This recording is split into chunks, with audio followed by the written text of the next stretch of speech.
Welcome to Paranormal Central, broadcasting live from Central California with your hosts Jeffrey Gonzalez and Alan Thomas.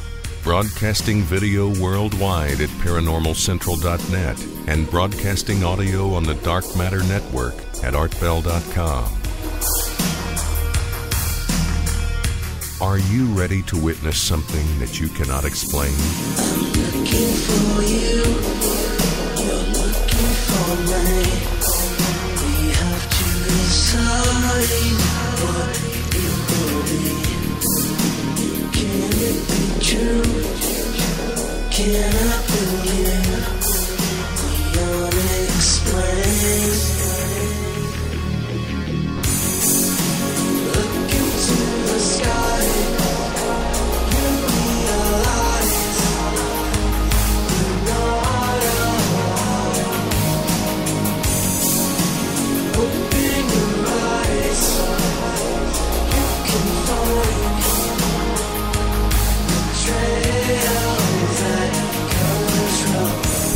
Hello everyone, welcome back to another episode of Paranormal Central broadcasting live in the bottom left hand corner of the Nevada Triangle.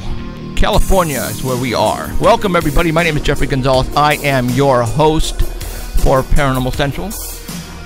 Also the founder of a group called the Sanger Paranormal Society. Been investigating the paranormal for over 10 years. Been doing this show for over 7 years.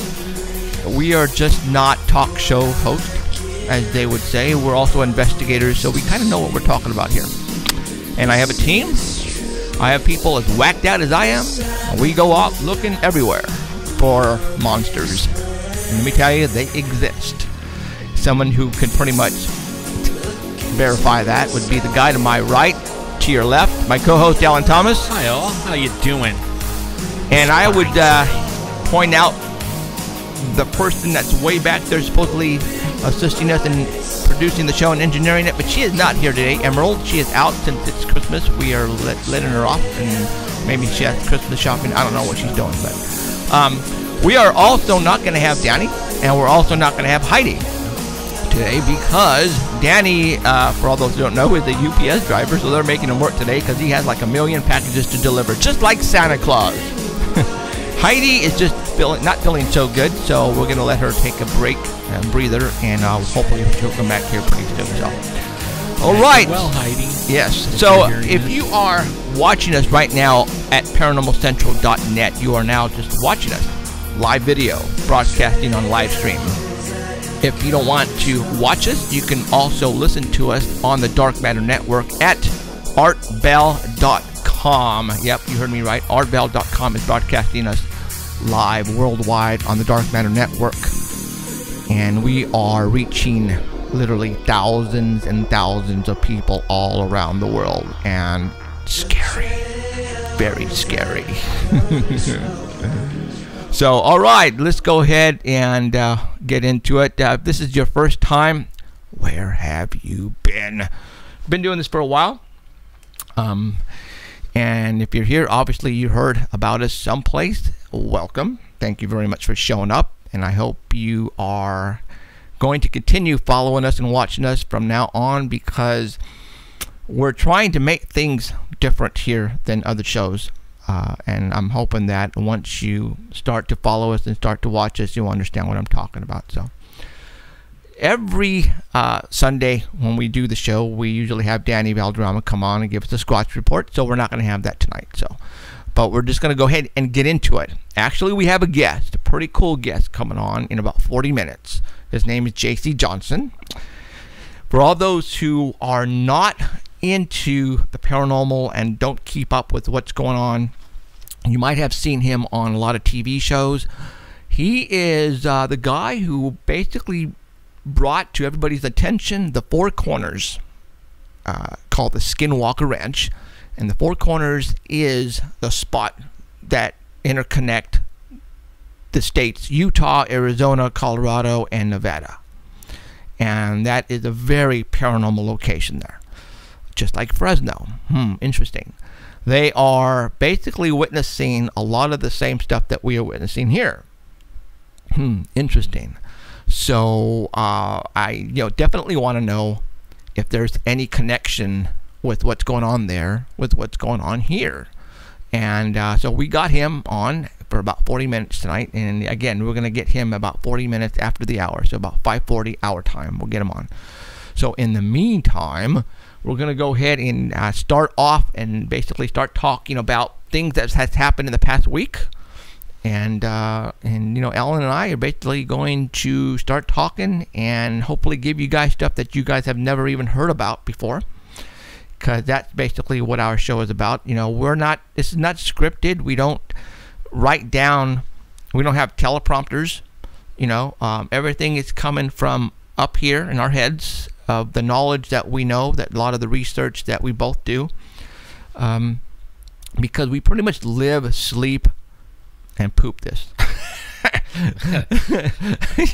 I mean, not trying to be yucky or anything, but trust me, this is all we do, all right? Yeah, my wife, she accuses me of that. I don't even want to go there, but this is how in depth we get into the paranormal subjects here, because we do a lot of research. We talk to people call us, people in the industry call us, we get emails, all kinds of messages on Facebook. Yeah. We are actually being monitored by the media, just like all the other big paranormal shows. Okay, so we're not the only ones. Excuse me. Somebody, his name is Douglas Stingley. He's a guy who follows us. I mean, a lot, and he's a fan of the show, and he posts a lot of stuff on my wall, and a news agency out of Brazil, who didn't know but was monitoring me big time, saw what he posted and called him up for an interview because of what he posted.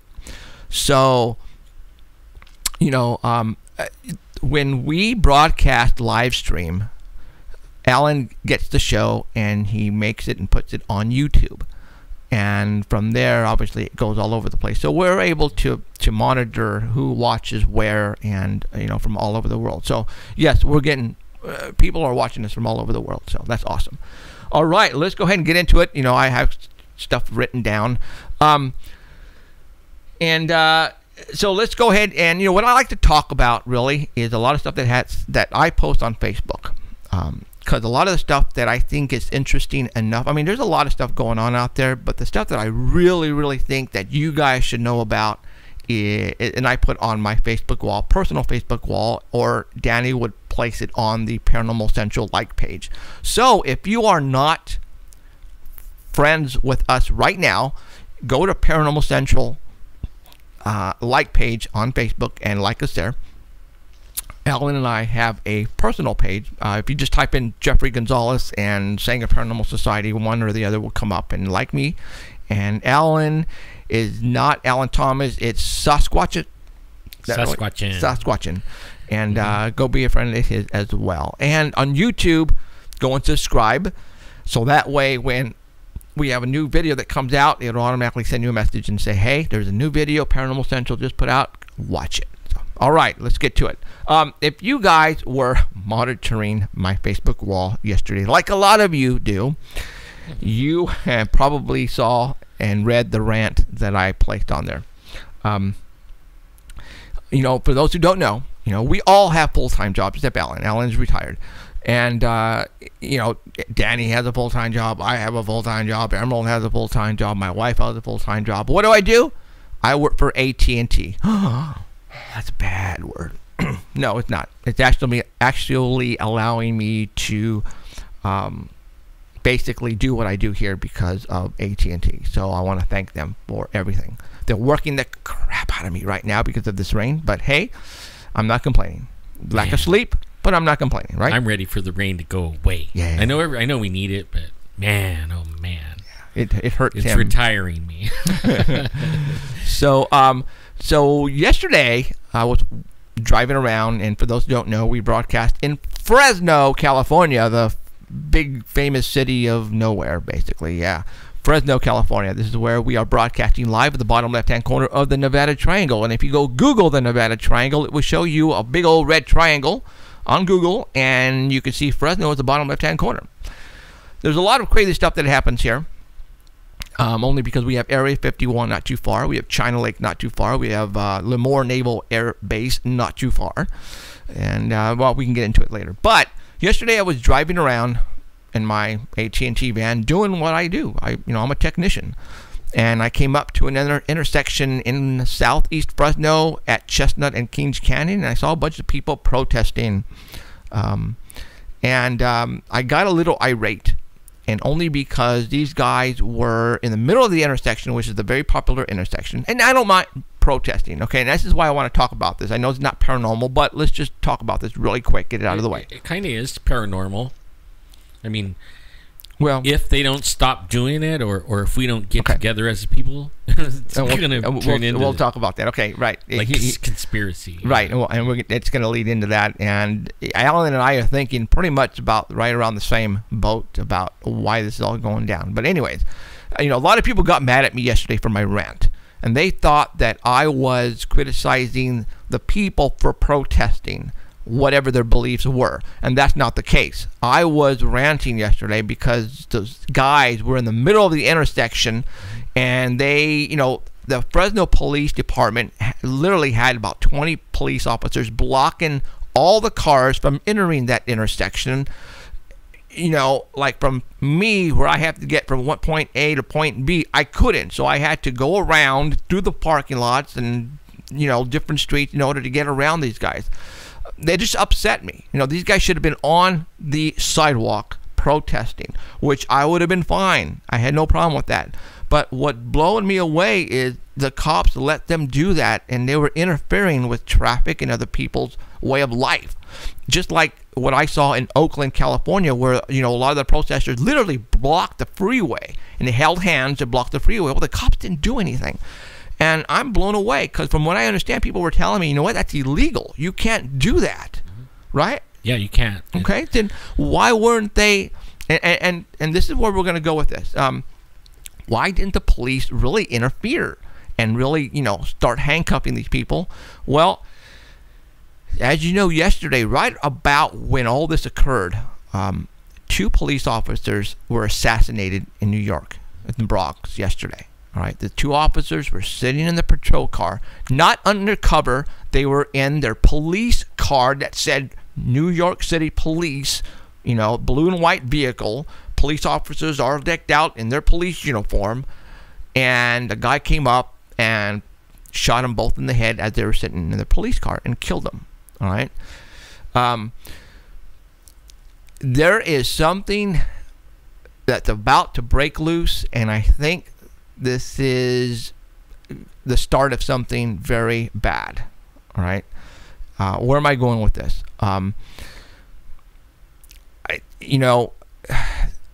This whole incident with police brutality, for some reason, all the people, and I don't want to say, no, let me take that back. Not all the people, but a lot of the people are now upset at the police, thinking that they're out doing this on purpose, shooting black people, shooting, people of racial color, and it's all a racial thing, and now it's the people versus the police. And that is what it looks like on TV, and people are talking about on radio. That's what it looks like, especially now with this hit on these 2 police officers. This scaring the out of me. Now, a lot of people has been saying that, I've been seeing a lot of military movement in the States, through Fresno especially, a lot of trains with military vehicles on them being transported to different areas. And yes, okay, a lot of people are going to say, well, you know what? The war is ending overseas. They're bringing them back, and they're positioning these in all different types of the bases, okay? Because they got to put them someplace, right? But wouldn't you think that the videos and pictures that I've been getting are pictures of Humvees and medic vehicles, but no tanks, no artillery, nothing of that sort. It's all been just military personnel movers, Humvees, and a lot of vehicles that have the red stripe on there for medical aid or first aid. That's all people have been seeing. All right. that right there is throwing up a red flag for me. All right. If it was tanks and other artillery stuff like that coming from overseas, well then okay. But a lot of these things are also, they look brand new, man. Okay. Well, I heard they don't bring back them. I read an article, California and some of the other states, they send our National Guardsmen over there to, fight in the war. Mm-hmm. And they take our assets, which would be, the Humvees and guns and tanks and everything we have, and then they go over there, and then when they send our guys back to our area, they don't bring the assets back. See, and it's our assets. California owns the tanks and everything, mm-hmm. So, but they don't get them back. Then they leave them there. Right. Do they blow them up then so other people can't use them? I don't know. Then what are all these vehicles being moved through the train systems? I don't know. And they are new, though, because I watch all these videos. Yeah, they're brand new, man. Yeah. They're brand new. I would love for him to deliver a couple in my driveway. Okay, so, all right. So where are we going with this? What I think, and now this is a show of paranormal. All right. Or conspiracies. And conspiracy theories. We talk about both here. All right. We do. And I think there is a war brewing that's going to brew among the public and our law enforcement. And it looks like it's already happening right now. Especially what happened yesterday. Now, a third officer also just got shot in Florida. Okay. I don't know much about that one. What I find interesting is that, we've talked about possible martial law. How will it happen? When will it happen? Who will start it? Why will it happen? On this show several times before. And this is sure sounding or looking like it can get even worse. And it could involve even the military coming in and stepping in, because what happens now, if I don't know who, gang member of some sort goes and try to do this again on another police officer, and then they shoot back and kill this gang member, and then all of a sudden you go, see, police are shooting these guys for no reason. It can get out of hand. All right. Yeah, and what gets me about this is these people are watching the news, and the news is being nasty. I mean, they're not playing fair. Right. They're actually trying to build it up to like where it's getting the people angry. Yep. And that's why, this happened in Ferguson, or what it started, right. But now you're seeing it everywhere. And these people need to quit watching the news, because the news is doing this on purpose. They're trying to get us divided, and they're trying to get us to do some, acts of violence so that they can send in these militarized police and everything. I mean, why? Okay, people. At your own police department, how many of you see Humvees and stuff like that? And when you're out, like at the fair or a parade or something, and your sheriffs are out there, I mean, how many of them look like they're freaking ready to go to Iraq? Right. They're not just carrying around a pistol. They got vests on with clips and AR-15s and all that. I mean, okay, now why? Is it because they're trying to incite something so that they could use this stuff? I mean, I don't know. I remember, when we had the mayor of Sanger in here, Joshua Mitchell, he said that they offered him a couple of vehicles or one vehicle, and Joshua said, no, we don't want that, only because, the cost of keeping it up, and it just, it was just not cost. It just wouldn't have worked, and a lot of people would have been upset about bringing something like that into the town of Sanger. But they're trying to give them. They're actually giving them away, guys. The military is actually giving away armored vehicles to whoever wants them.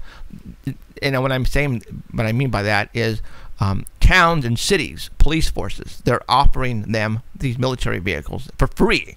And training. So they'll send your cops out and get FBI and military training. And then I was talking to one of my friends who's in law enforcement, and he was saying, and he thinks that there's something going on too. Okay, he really does. He doesn't live in this area; he lives in another area, but it's going on everywhere. And he was saying they're being taught. What does the military teach? What are they taught? They're taught to kill people. Sure. That's what they're taught. And that's what, when they go get trained, that's what they're being trained to: kick in doors, take people's guns, and kill people. Okay. Yeah. It's like this is being planned. Mm-hmm. All right. I think so. Okay. And I want to give you a fact that maybe a lot of you don't know about that happened yesterday. All right. If you are trying to make a point, and which this person did, still can't get on? Nope. I won't be in chat for a little while. Which this guy who went and assassinated the police officers yesterday put out a video and put it on Facebook telling everybody what he was going to do. Like he had planned it, all right? I'm going, okay, wow, this guy is brave or stupid, one or the other. So he is making himself known worldwide. It's going to be me who's going to go to New York City and assassinate 2 cops. Why would you do that? Maybe this guy wants to be known by everybody. I believe he's part of a gang. I'm not sure. So he goes, and then he kills these 2 police officers. They find out who he is. Well, they find him, and he committed suicide. He killed himself. And I'm going, whoa, wait a minute, time out here. For this guy to do all this planning and to go and do something very big like that and then kill himself, wouldn't you think he'd want to be captured or, then fight his way out and try to kill more police officers? But no, he shot himself in the head and committed suicide. That's, to me, that's fishy. That sounds very fishy. As soon as I heard that, I said, that doesn't make sense to me at all. Okay. It doesn't. Okay. Could he have been trying to be a martyr? Like, Muslim people are saying he was Muslim now. Oh, a martyr. A martyr. He would have blown himself up and take a whole bunch of cops. Well, see, that would have... walk in the cop shop. But why commit suicide, put a gun to your head? And they say people saw him do this. I'm not sure yet, but that's basically how they found him, dead. Now, could have the cops found him and have done that? Sure. I'm not saying that can't happen. I mean, the police right now are very, very pissed off, guys.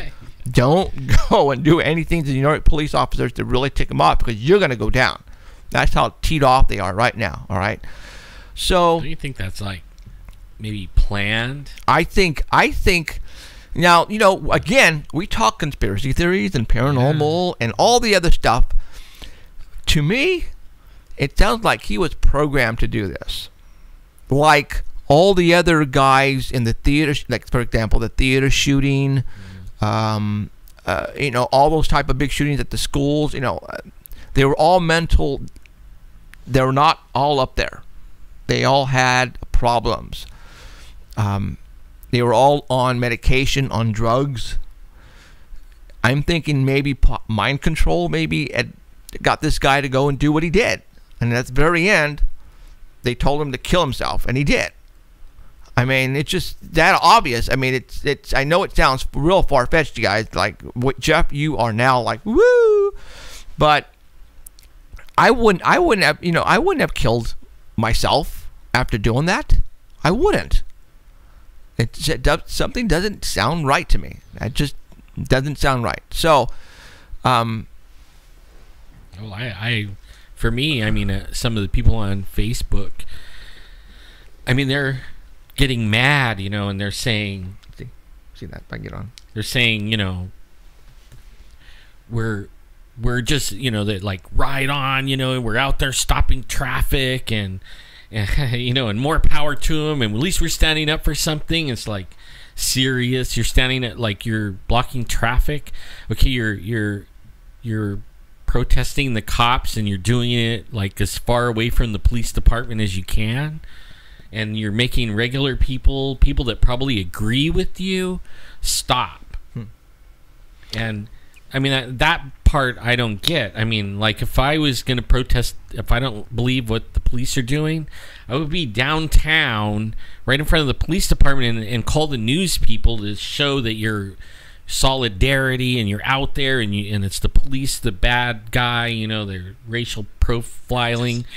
But there's nothing to do with you know, that area of town. It doesn't have anything to do with the I-5 or anyone going home or going to work. I mean, to me, that's almost like brainwashed right there too. Like, maybe they listen to the radio and something on Rush Limbaugh clicks a word, you know, and then, or the cell phone tower sends like some kind of thing, and then they all meet like a flash mob, you know, in the wrong part, you know, not where all it does is get everybody ticked off, and it actually divides us.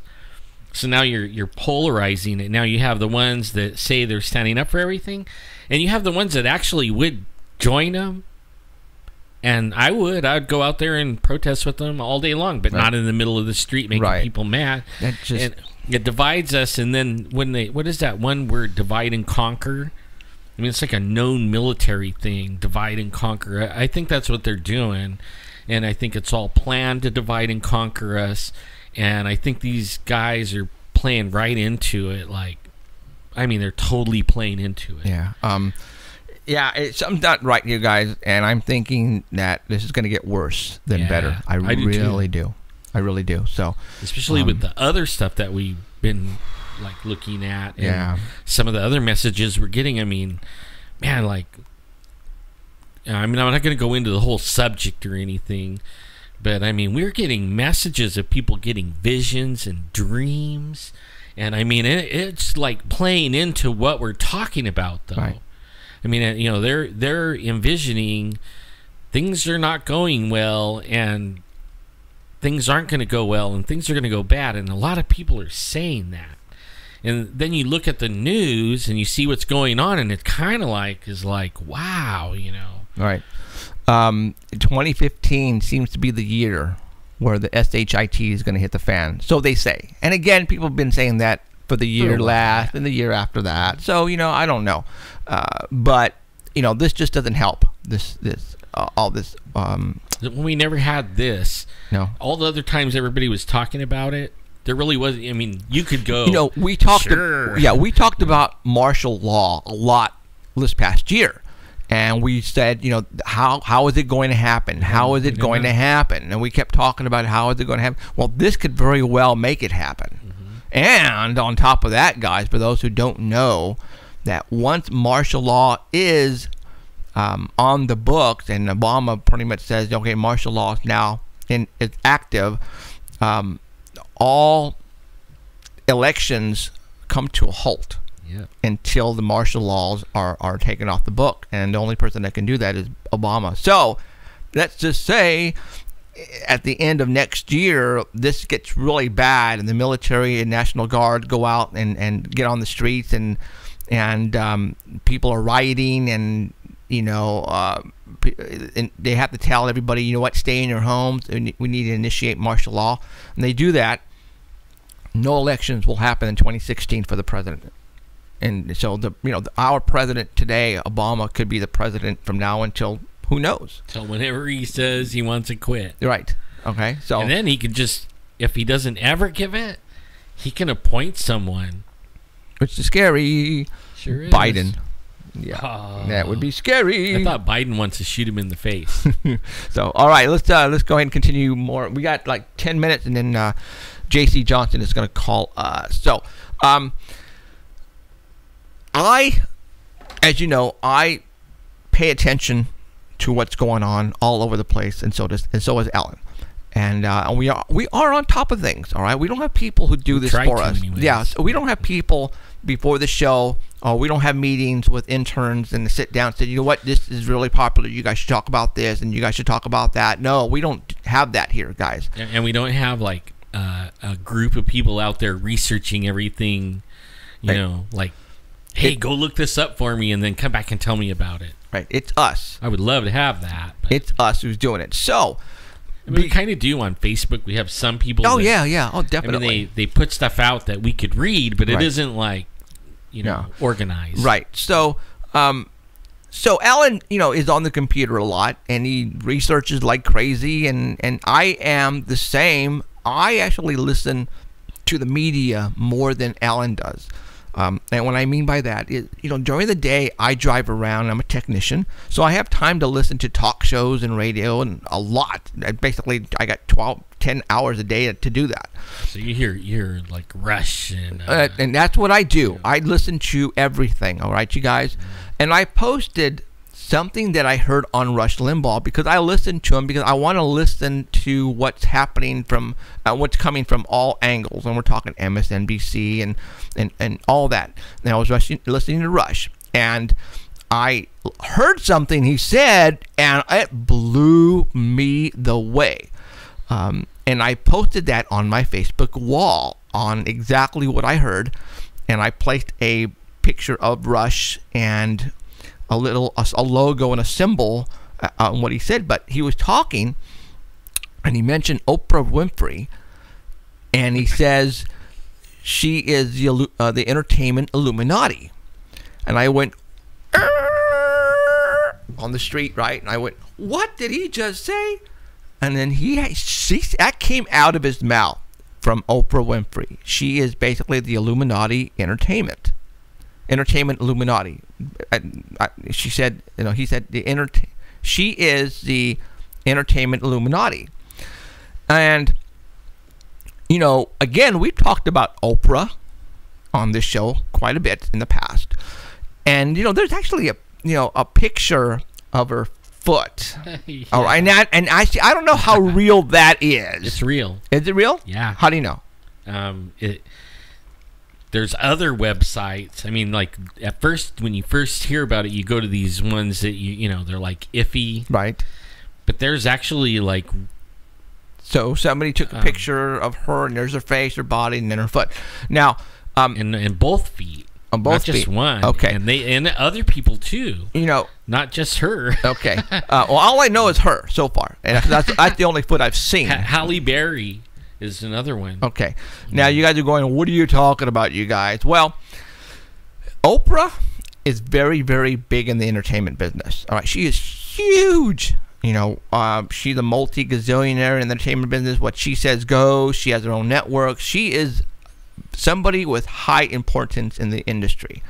Now, somebody took a picture of her, and she was wearing, I guess, some high pants, and she was wearing sandals. And they took a photograph, and she had something growing on the outside of, I guess, both of her feet. And I've actually seen this, all right? Explain to them what. She has 6 toes. She has 6 toes. Yeah. Right. And she's not the only star or top official, or there's a bunch of them. Okay, so what is the, I don't want to say purpose, what is the symbol of... They say, okay, this goes into like biblical stuff, but they have a bloodline, and that's why they would be called Illuminati, because those Illuminati are usually the ones that the bankers, the rich people, the ones who control everyone.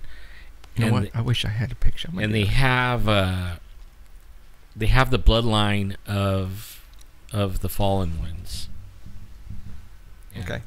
That's what it means. And like back in the Bible days, the giants, and they call them giants, but they weren't all giants. They were men with great power, right? And they had 6 fingers and 6 toes.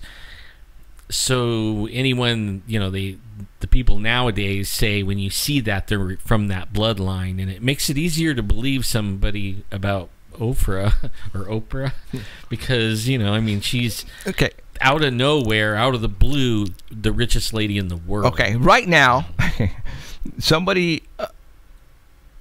Okay. Wow! It actually made TMZ. Yeah. Oh, yeah. That's what I was saying. Okay. I mean, go and Google. This is what I just did on my Google on my iPhone. Oprah Winfrey 6 toes. Yeah. And some pictures will come up. And basically, it says according to TMZ, Oprah had the 11th toe and had it removed a few years ago. So probably, got busted and, tried to hide it. But, and then go and Google Nephilim and, six fingers toes, and six toes. And see, go do some research on that. So right now we're basically telling you, yes, this is true. All right. Okay. So let's let's continue on. So that just kind of blew me away that and a lot of people were just thrashing me, and I think I probably lost some friends because they heard I was listening to Rush Limbaugh.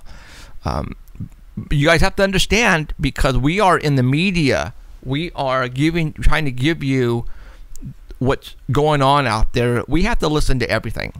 All right, that's just our job. So don't be offended if I listen to Oprah or Jon Stewart or Bill O'Reilly or Sean Hannity. It's because that's you guys do. It's what we do. That's what we Y'all do. Why can't we? Okay, so this is our job. All right. So I just found it interesting. I just can't believe it didn't make big news. I was the only one who caught it, and when I posted it on my Facebook wall, somebody else posted it. She goes, I heard it also. So it wasn't me imagining this, all right? It actually happened. I wonder if he got in trouble. God, good question. Because, man, I mean, that guy's the He EIB network or whatever. He is huge. So for him to say that, is he actually part of the actual system, or maybe he's not? I don't know. I mean, I always thought about Rush. I mean, where did he come from? I mean, I remember a long time ago, the 80s, he was just like locally in Sacramento. Right. And That's where he started. and they would carry him on KMJ. Well, everybody has to start someplace. Yeah. Right? But then all of a sudden he turned into this network, his own self. Right. Now, did the Illuminats help him out? I don't know. I don't think there was anything quite like him, just like Art Bell. Yeah, true. When you break into something new, and people like what you're doing, then you are going to go places like Rush and like Dr. Laura and like Art Bell. Those are three very big names in the industry and will always be big names. So who knows? At this point in time, I don't know. But he said those two words, and it blew me out of the water, because you don't hear that at all, Illuminati word, come from anybody in that business. You don't. Especially somebody that's on multi-network type thing, because that's the end. It's the end of them. They get the tap turned off. Right. So I just found that interesting, and I just kind of blew me out of the water. So I just wanted to let you know about the whole Rush thing, and I'm not one-sided on the media. I am all-sided because I want to bring you the news and the real stuff, and that's what I have to do. So, okay. We got like any time now, JC is going to be calling in. I'm hoping that I did give him my number. I'm pretty sure I did. I still can't get in chat. I can't believe you can't get in the chat. Every once in a while, this thing does that. That doesn't make any sense. I just can't believe that. So, all right. When we talked about a couple of weeks ago about that article that was sent to me from the New Los Angeles Herald, I believe, from the pterodactyls that were being hunted here in the Selma, Sanger, Fresno area. Doesn't JC do that too? Well, see, there's stuff going on up there too. We're going to talk about that. Yeah, about birds, about large birds. Yeah. Cool.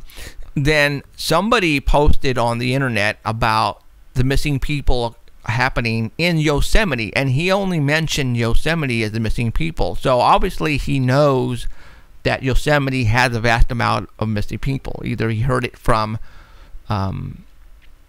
from David Paulides or our show, or he did some research. Yes, and it just and then he says, "What if these missing people are going missing because the pterodactyls are coming down and taking them away. And I'm going, Some of them could. maybe there's a good possibility there, but a lot of and I had to chime into that because I saw that, and it was on Facebook in the article, and I had to chime in on that only because the way the people are going missing are literally right in front of other people almost. So for a large bird to come down and to snatch these people right in front, almost in front of a large group of people, I don't know if that is the case or not. Now, maybe if there's people, one person high up in the hills or the mountain someplace, then yeah, I can maybe, if these pterodactyls are for real, which from what the people have been, letting us know and they're witnessing, then yes, that is, these things are for real. Now, how come, hopefully JC is going to call here. I know I gave him my number, so hopefully he will call. There we go. I finally got it. You got it? Yeah, Wow, what I had to happened? restart the whole thing, but Yeah, turn the computer off, turn it back on? yeah. Wow. Reboot. Or the iPad? Mhm. That's weird. So, okay, let me just, let me make sure that, he has my number, which I'm pretty sure he does because I sent it to him. If not, I am a big goofball again. So where is it'll be on here. So yeah, I don't know what to tell you guys as far as these pterodactyls. People are witnessing these things, and I know they're not crows or large birds. They're actually for real, guys. All right. I gave him my number, so hopefully he'll be calling here in a second. When I talked to JC Johnson, he wasn't sure. I guess they were doing filming for something, so I'm hoping that he didn't forget us. So, or otherwise, to this day, it's been, I don't know, maybe a year and a half since I saw that thing flying. Mm-hmm. Me and Rick, and we still talk about it still. But to this day, every time I look up, I go outside, I look up, and I expect to see like flying over or something, and I can't stop looking all over the place because, that was a trip. Now, somebody reported to the Fox Network here in Fresno they have spotted a bald eagle at Maple and Dakota Avenue. There was a bald eagle flying around there. So, matter of fact, Eric Rosales posted it on Facebook stating, if anybody got a picture of that eagle, please send it to him. You just don't see eagles in downtown Fresno. No, but they are here. They're breeding over at Millerton Lake right now. You could go on a eagle tour even, and ride a little boat and see their nests and all that. Oh, so they're coming. They're here. So they're There's coming golden this way. eagles too. So they're coming. Yeah. Lost signal. Is that what it said? What? Are we on there? I don't know. I have no idea. Nope. Huh? Oh yeah, I don't know. I've never seen that sign before. Or that. It's still ticking down right there. Yeah. Lost signal. That was weird. It might be that the internet, stopped for a minute. I don't know why. So, okay. All right. Well, we're going to continue on. But they'll tell me if we're down. Yeah. They'll tell you if you're down. So, all right. So, let's go ahead and continue on. Wow, look at that. What? It says lost signal. But then it came up. And then it came back. Man, is that like, did somebody just give us a sign? What? We were talking about eagles. And actually pterodactyls. Yeah, but only who puts up, I never seen that before, ever. That is like coming off the video feed. Lost signal. How would we lose that this? was a huge, big old lost signal. Did we just get hacked? I hope not. I mean, you guys just saw that, right? You guys all saw that lost signal sign come up. We didn't post that. I swear to God, you guys. Give me a Bible right now. I'm tripping because I've never seen that ever. I haven't either. That is the first time. That's not a system. That's not a system. No, that is like somebody putting a picture up of lost signal. Yeah.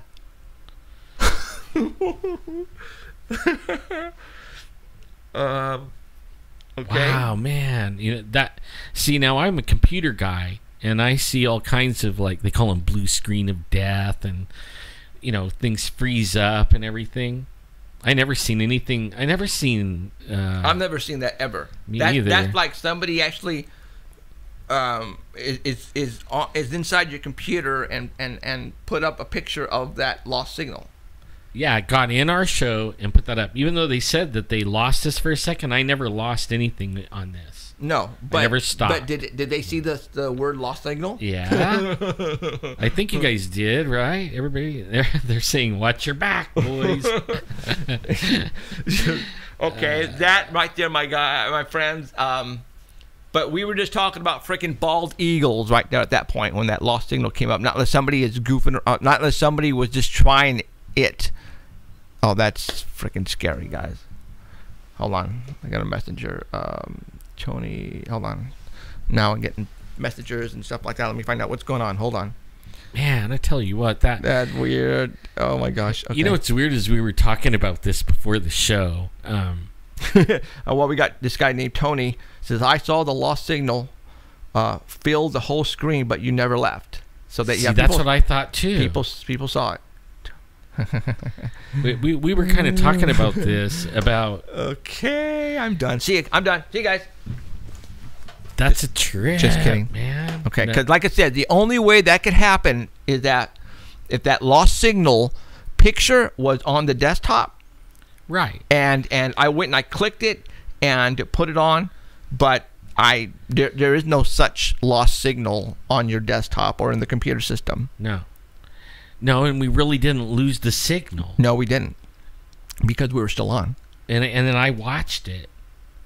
So if you really lost the signal, that would have stopped, completely stopped, and then a message saying lost signal would have came up. Yeah, and down here where we have the perfect screaming on live stream, it stayed green all the time. The whole time, right? Yeah. So it's like somebody hacked us. We were hacked, you guys. Woo! We must be talking about something, you guys. Oh, we are. I think it was what we were talking about before the Illuminati and Rush Limbaugh and the Illuminati thing. Wow, and you guys. Oprah. Wow, you guys. You guys witnessed this. You guys who are watching this right now are probably tripping just like we are. I mean, to me, this is almost as good as when Art Bell lost his signal that one time. Remember, and he was talking to some dude from Area 51, and the guy was sobbing. Ask Keith. Yeah. Ask Keith. Keith is probably listening to us right now. Yeah. How can that happen, Keith? Keith is the webmaster for Art Bell, and he's the one we talk to at the beginning of every show, and he's the last one we talk to. What did the message say after? Did you get a chance to read it? There was no message. Oh, it wasn't? No, just lost signal. Wow. So how can that? I mean. No, I mean somebody literally broke in, and put that up there. Yeah, that's the first time I ever saw that in my life. Yeah, that's the first time, you guys. And he says there's not enough data to explain it. Like it has to continue to be able to figure it out. What do you mean continue? Like more things, need more data. You need more information. Okay, what information do you have? There isn't enough. I mean, the guy put that up and went lost signal for what? Half a second, 2 seconds, maybe. Yeah, a second. And then we were carrying on as usual. Okay, so it reminds me of the Art Bell thing when. So basically, Keith just responded to us. We have a computer over here that Alan's watching. That we're Skyping the audio to the Dark Matter Network. And even if we lose our signal on that, right, we're still 100% live on Art Bell. Yeah, because we're Skyping him. We're Skyping them the audio, so they're not looking at live stream like you guys are right now. If you guys are watching live stream, he is just listening to the audio, so he doesn't know what happened. But he's just saying you need more. We need more information. Wow, I guess it's a trip. Mm-hmm. Okay, we were just hacked, guys. That is the only way this could happen. We were just hacked. Mm-hmm. Wow. We are being monitored, you guys, and I'm flattered. Oh, shit. Wow. All right. That's huge, really. I mean, that is huge. That is huge right there, because you guys all just saw that. Yeah. You guys just all saw that. Now, check this out. Brazil, did I mention about Douglas Dingley and Brazil? Yeah, I think you Okay, did. But we're being monitored by a big media company in Brazil. Anyways, okay, I'm just right now. I'm just speechless on just what happened right now. Wow. Okay. All right. Well, let's just continue on and let's see if it happens again. see, now that explains why we lose our signal sometimes, I think. You think? I think that just proves that when we're talking about sensitive things to somebody that's sensitive, and then we lose our signal, and the computer frees up. Usually, if you lose your signal and the CPU goes too high, the computer will freeze up, and that's what will stop things. But it never really does that. You know what I mean? Right. The live stream just loses the signal, and then bam, we're done. Yeah, right? in 2 weeks, because I'm working like a dog right now, we're going to buy a whole new computer in 2 weeks. We're buying a whole new computer that is just basically going to kick ass. Yeah, and it's only going to do just this. It's only going to handle live stream on this particular computer, right? This is, I mean, go ahead. Do you remember what it has in there? Well, I mean, it would be talking Chinese to most people, but I mean, it's going to be a i7 quad core at 4.0 gigahertz and 8 gigs of RAM and a super duper graphics card and 2 terabyte hard drive and wireless if we wanted to go wireless, and we're not. You know? But I mean, basically, that's the guts of it. Okay, and that is just going to handle the live stream. Just right. That's it. All right. I mean, because obviously, you know, we've been having problems, and we don't know what it is. Right. So we're thinking that maybe it's just not enough. Horsepower. Yeah, with the I have a quad core in here, but it's not an i7. And what an i7 does that this one doesn't is it has like a peak power. So mine's like say a certain speed, 3.0 gigahertz.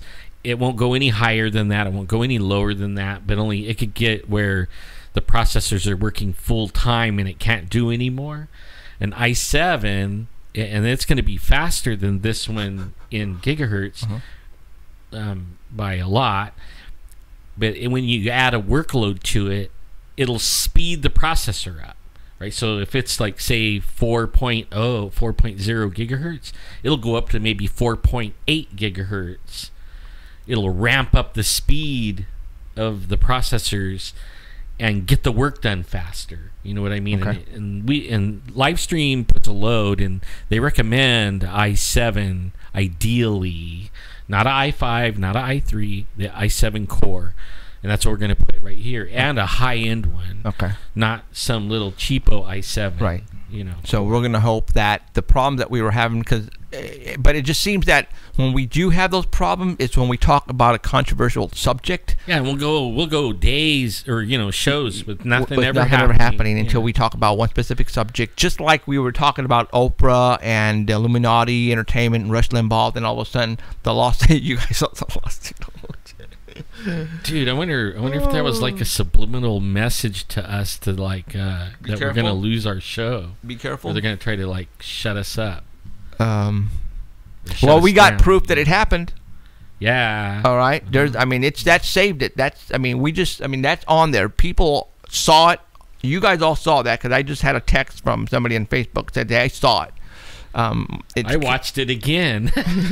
That's right. I saw a rerun. Yeah, because he's watching what you guys are watching right now, but you guys are watching in a delay, and so we saw it right now on our screen up here, and he looked back down, and boom, there it was. So I'm going, what a trip, dude. Me too. This is.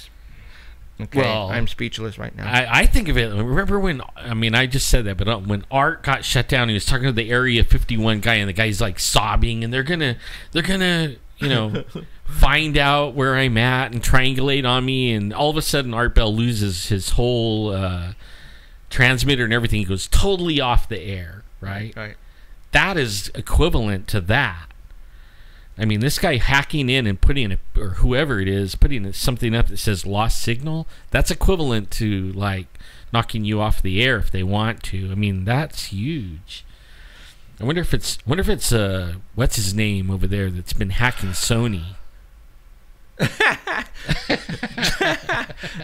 Kim Jong-un? Yeah. Yeah. The Chinese hackers. They don't like Douglas, and we said Douglas' name. No. That's funny. Okay, well, you guys all saw it. It happened. There's proof right there. We didn't. I swear to you guys that we didn't touch it. We didn't. No, we didn't do that. I can't wait to go back. Oh, that's tonight. gonna be awesome. I'm gonna go take a snapshot and I'm gonna post it on Facebook. Look what happened, guys. Oh, this is gonna be so good. I could actually edit out a little piece of it and make a little video and we'll post it on Facebook. Where, dude, I mean, literally, we were hacked. We were just hacked. I mean, that's the only thing. I hope it doesn't do it again. Why? I don't want to. Okay, wait. That stuff. All right, whoever did that, do it again. Go ahead. Are you man enough to do it again right now? Everybody is watching. Do it. Hack us. Let's go through live stream. Let's go. Keith's telling us to move on. Okay. All right. Okay. Well, you know what? Gosh dang it! Come on. JC Johnson. He was probably doing some. Oh gosh. Okay. Let's talk about then the Four Corners. For those who don't know about the Skinwalker Ranch, J.C. Johnson has been doing this for like over 20 years, I think. He's been doing it a long time. Right on the corner, at where actually all the states intersect, there is a location on there where a lot of weird things happen. And you know, when I mean weird things, we're talking Bigfoot sightings, we're talking creature sightings, we're talking pterodactyl sightings, a lot of UFO sightings, a lot of actually people think they have seen aliens there, and there's also Native American res there as well. Okay, and that's where the Skinwalker name came from, because to them, I believe it's a creature. I should know this, but it's a monster, I guess, of some type, and they call it the Skinwalker. So a lot of people have known about this only because, you know, JC has brought it out to light to everybody, which is, you know, and I wonder how many other locations around the United States is like this. And Fresno comes to mind, you guys, because what they are witnessing there is what we're witnessing here, to the T, everything. All right, now, because the location is very popular, it's been on so many shows on TV, the Skinwalker Ranch and J.C. Johnson. You know, a lot of people know who he is because of what the Skinwalker Ranch is about. That a billionaire by the name of Bigelow came in and purchased a certain area there. And he actually built his own complex there. And what I'm going to do is I'm going to show you, since for some reason I don't know why JC is not calling in. I got proof that we had this organized, you guys, I swear. That Bigelow, his name is Bigelow, and he came in and built several buildings, and he is actually he's in the aerospace industry. Okay, he is building aircraft, you know, on his own money. You know, he has his own money. He's doing it all on his own. And he owns MUFON. He bought MUFON. He bought MUFON. From what I understand. When you guys get a UFO sighting and you're gonna call MUFON, guess who gets it? He gets the full report first. That's one of the reasons why I left MUFON. For all those who don't know, I used to be a MUFON investigator. I went and took the test and all that kind of stuff. I became an investigator. And look, there it is again. No, because I just went like this. So, okay. There's no other programs running. All right. That was just here. You guys didn't see that. And now what I understand. I wonder if they're cutting him off. Who? JC from calling in? I don't know. We'll find out later. Yep. What I guess, like you said, you know, Bigelow purchased MUFON. Now, what blows me away is about like 2 weeks ago, MUFON started a what is that called? It's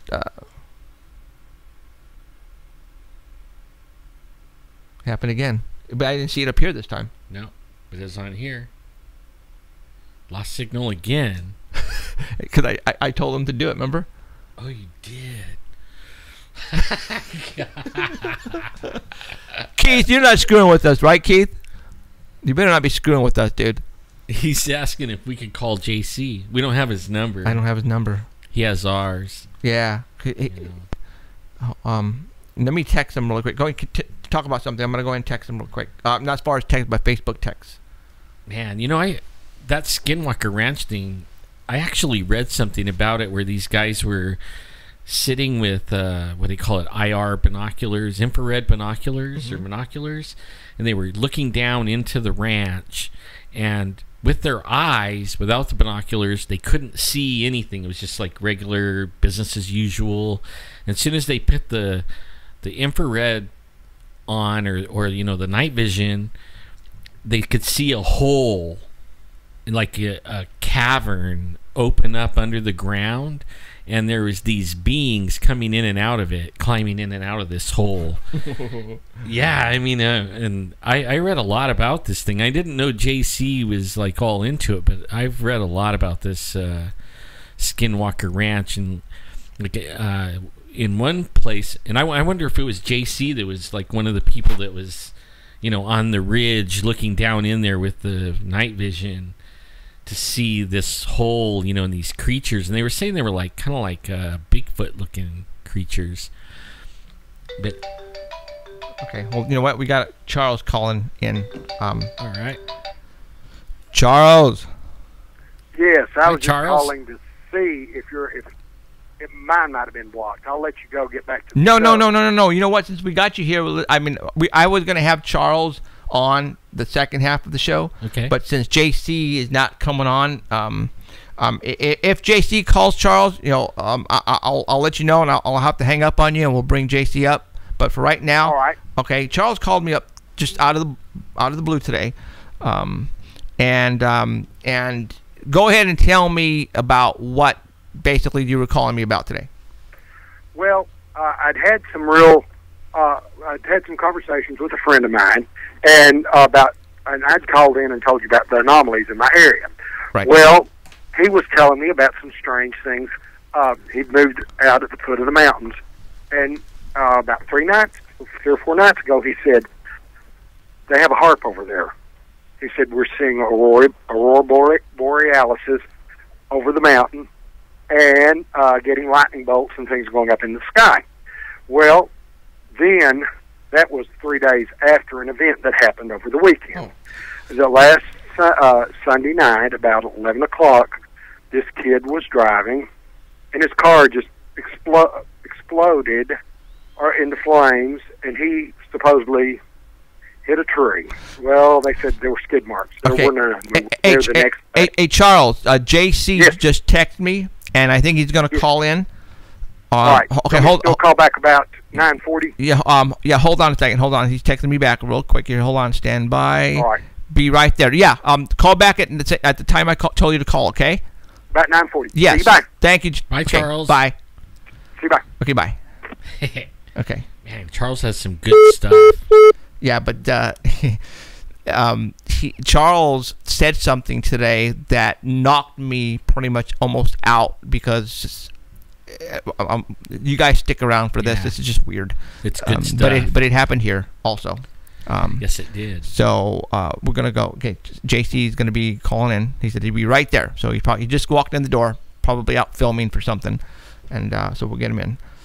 See, I believe that too. Sacktown Alley saying that Bigelow owns that ranch. I think he bought it. Yeah, he bought it. He bought it. Yeah. You're right. And that's one of the reasons why I left MUFON, because they sold basically everything to him. So now when you send an email or fill out the form for MUFON, it goes straight to him. If I believe Bigelow also has vehicles and helicopters on standby. So if there is there he goes. JC. Pleasure to see you. Hey, how's it going? Good. How are you guys doing? We're doing absolutely Hi, awesome JC. now since you're here. Sorry about that. We've had a habituation situation going on, and we we're working with a University of New Mexico, of all things, with this, and we went and gathered up the game cameras today. Ooh. Do tell. Are we live? Yeah, we're alive. Oh, yeah, live. Oh, we're live. Okay. Absolutely. Cool. So, okay, everybody, the world, meet J.C. Johnson, Mr. Four Corners of America. I mean, you've probably seen him. Well, first, okay, let's tell everybody about you. Let's start from the beginning. How you got involved in this? How long have you been doing this? Go for it. Bio. I was an outdoor and river guide, an outdoor guide for many years, and we had a lot of strange situations happening up on the Mogollon Rim in Arizona, in particular, that had me suspicious of some hairy hominids. And one night, it all came true, and everything made perfect sense to us that that's what was going on the whole time. And a horrific encounter at Blue Ridge Reservoir on the Mogollon Rim, and that's kind of what led me into this. It's not something I chose to do or whatever. It was something that happened to us. Was it more than one, or just one? This particular situation, I used to be a fishing guide, outdoor guide up in the Mogollon Rim, and we'd have trips for several days down in these back canyons. And I used to get into this reservoir after the early ice out, because the brown trout wore professor caps, and they wouldn't come up and bite on any presentations until right after ice out. They were hungry, so I'd go in there and clean up on the German brown trout. My buddy and I went back there, and you've got 7 miles of water going one way from the landing, and then you've got about 7 to 8 miles of water going another way from the other landing. And we saw bear sign everywhere. It was a really dry spring after ice out, and the bears were everywhere, and we were ready to pull up and head out of there. And I remembered a 10 by 15 rock sticking up out of the water about 2 feet, and it would have been just enough room to put a 10 by 10 tent and a couple of our chairs and our barbecue grill, so that's where we ended up, and we bungeed off some rocks to hold the tent down, and that's where we stayed. It was about, probably midnight. We'd cut up and were singing, having crazy party times going around in my canoe. And we'd run into 2 other fishermen, but they weren't going to be spending the night. They were leaving, so we had 10 square miles of this area to ourselves. It was about midnight. I woke up, and my buddy had thrown everything on the tent he could at me, and I had shoes on my chest and beer cans on my chest and pop cans and Kleenex, everything else. And I started cussing him out. I said, "Why did you throw all this crap on me?" He said, "Because you were snoring." But that's not a problem anymore. He goes, "Listen to the back canyon." He could hear this thing coming, shrill scream, working its way out of the back canyon toward us. And my buddy had been stationed in the Black Forest in Germany, and he goes, "It's a banshee. Listen, it's coming through the treetops." And it did kind of sound like it was coming through the treetops toward us. But eventually, the next thing we found out, it was making a trail to us. It was smashing on limbs and everything in its way to get to us. Oh, man. And it finally got on the ridge above us, and we were about 30 feet on the water. We looked up. He was probably about 70 feet above us, 30 feet out in the water. The first thing that he did was launch a 3x5 rock, which just missed my canoe, and I think he meant it to miss my canoe. But it was about a 150-pound rock, and it made a wake and a big, large whoosh, splush. And we're looking up full attention, and this thing is still screaming. And as we stick our heads outside of the tent through the open door, he starts throwing forest debris down on us. Pine cones, rocks, whatever he could pick up, and tossing it down on top of us to make us retreat back in the tent. And the whole time, this guy's screaming. And we had a little bit of sliver of a moon, and I could look up, and he was 9, 10, maybe 11 feet tall. It's really hard to judge distance when they're up, 70 feet above you, but it was huge, huge shoulders, huge silhouette, huge body, and the little sliver of moon we had to look at him. And he took one breath. The whole time he was screaming, I took one breath, and it sounded like a 300-pound lung filling up. he started screaming again.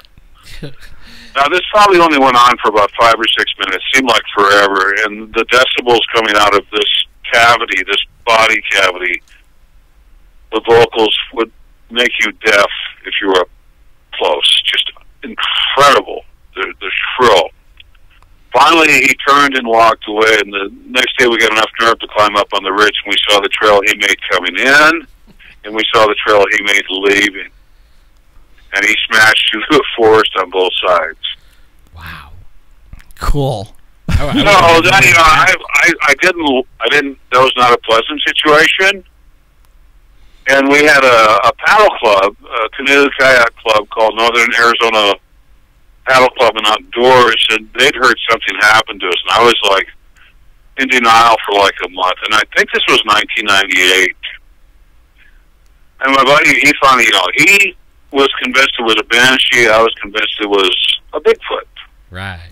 So I think we still have a difference of opinion to this very day, but that's pretty much what launched me looking into what happened to us, and it launched me into looking at some of the other circumstances we encountered over the years that I couldn't quite put my finger on. And then everything made perfect sense having this type of encounter, that it was some type of large hairy hominid. Wow. You have seen what a lot of people want to see. Alan has seen one in person as well. So, people don't believe JC, and stories like yours, it has to be told. You have to, and I'm glad you are out there telling your stories. And what I want from you tonight is to explain to us what's going on at this ranch. What do you think is going on at this ranch? What has other people have seen on this ranch? The person that has come in and purchased the ranch. I want to get into all of that if it's cool with you. Well, you guys are talking about Skinwalker Ranch then. Yeah, well, no, a little bit of everything. A little bit of everything. Okay. Because this was on the Mogollon Rim in Arizona. Sure, okay.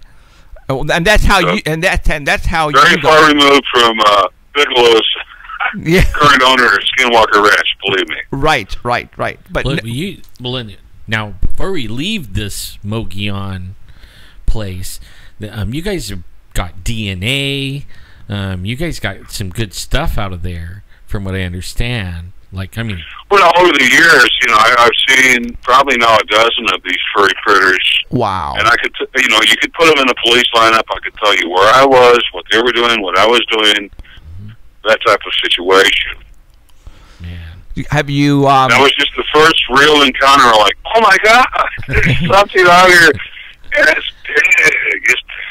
I can't explain it, but it explains a lot of things. We would leave our camps, go off and do some trout fishing or things like that, and come back and find things on our camp tables disturbed but not tore up or trashed like a bear would do. Right. So okay, there's some homeless person way out here in the middle of nowhere coming in and disturbing our camps or whatever.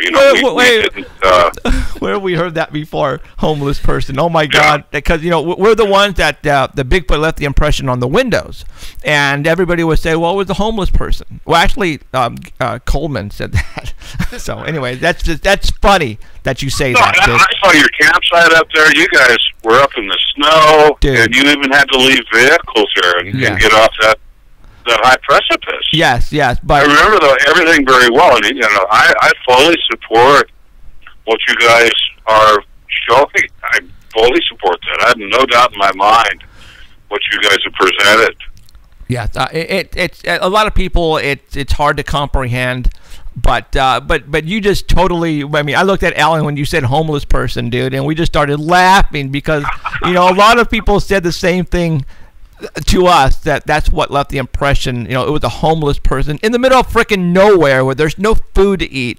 Yeah, that's kind of stupid, right? No, middle of frickin' nowhere with snow, high elevations, no shelters to speak of. Yeah. That's not the place for a homeless person. We're going to be down by habituations where people have food and dumpsters. Right. If I was going to have to live out on the streets, I would be in the city. Yeah. Right, exactly. I would not be in the woods unless I was going to use my wood skills and, you know, build a log cabin and you know, catch rabbits with snares and things like that. I would not come and bother your vehicles. I would want to be left alone and undetected. Absolutely. If I was out there out of the matrix. Right, right. And everything was still left in the back of my truck. All of the camping equipment. He had coolers full of goodies too. Yeah, absolutely, dude. So come on. Yeah. So okay, so If you're. I was homeless, I would have robbed all your coolers and took all your drinks and your food, and you wouldn't have nothing. All this stuff and like $12,000 of electronics in the back of the truck. Yeah. I mean, the homeless guy would have had a field day in the back of my truck, but he didn't. So we all know what left the impressions. Okay, so all right, let's talk about you. And I got a question. Oh, got a question. Yeah, when you're in the areas where this habituation is, can you tell? You know what I mean? Like when you walk in the area, you were just talking about how it destroyed, you know, a trail to you, a path. Is there, like in this area, is there a lot of destruction, more than average? You know what I mean? Like where we go. I think we really ticked this guy off. He was probably napping during the day, and my buddy and I were cruising around in my canoe, singing silly songs and fishing, thinking we had the whole 10 square miles to ourselves. Yeah. We didn't think we were disturbing anybody, bugging anybody, so we're just cutting it up and laughing and carrying on. And I think we woke this guy up from his nap, and he came to deliver a message to us. Don't wake me up from my nap. I would have never went back, but that's me. Yeah, I didn't for like 2 months. I didn't go back. I didn't want to go back. I mean, we're not wired for these situations. We're not wired for that. Something totally out of the blue like that to happen all at one time. Right. We're just not wired for it. No. Okay. So how did you get involved in the ranch, Four Cornered Parts? You know, we keep going back to the ranch. I do have a documentary on Navajo skinwalkers. Okay. But as far as Bigelow's ranch, that's been a distant thing for me. Okay. Okay. Why do you think... I'm very aware of what happened up there. George Knapp is a friend of mine. They wrote the book Hunt the Skinwalker, Hunt for the Skinwalker. I'm very aware of what happened up there. And a lot of the things that happened up there were so strange that they never even made it into the book. Right. Okay. I mean, I read. You know, I mean, imagine a werewolf wearing a plaid shirt, smoking a cigarette. If that's not strange enough, that made it into the book. There were things that went on that were stranger than that. Wow. So why do you think Bigelow purchased the ranch? This is an area of activity that has slowed down, and we've got these weird little things that happen that are vortexes or some type of doorway to what's beyond our comprehension that pop up in certain places. And it's unfortunate that that family lived there at the time when it happened, and probably the prior family that lived there got chased out and just eventually, screw this, let's get out of here. We're not going to make a living growing cattle here or anything like that. We're going to go. We're going to get. Right. Now, when I called you the other day, you know, about coming on tonight, and you said that we were possibly going to be doing some filming. So obviously, you're doing some. You have a project in the works right now? Yeah, we're working on several projects right now, and I'll go ahead, since we're right here, right now, talking with you. We've got samples from the Four Corners area that are involved in Dr. Jeffrey Meldrum's new DNA study. Wow. Ooh. So I'll go ahead and announce that right now. I talked it over with some other team members today, and they're like, go ahead. Yeah, If the Yowie hunters want to talk about they sent some Yowie into Dr. Meldrum, I'll go ahead. We've got some really viable samples from the Four Corners. And also inform you, too, that I was involved directly with Dr. Melba's study, the Sasquatch Genome Project, for 5 years. Right.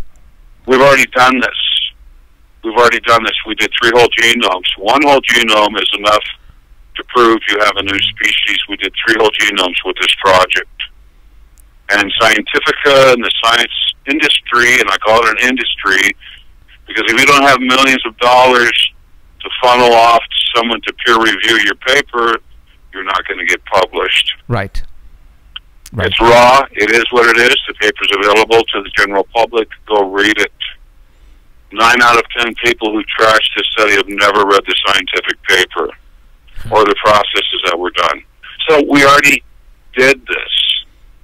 It's already been done. Okay. But you know what? I guess we'll do it again. Right. And keep doing it because it's fun. So We'll do it. No, it's not fun.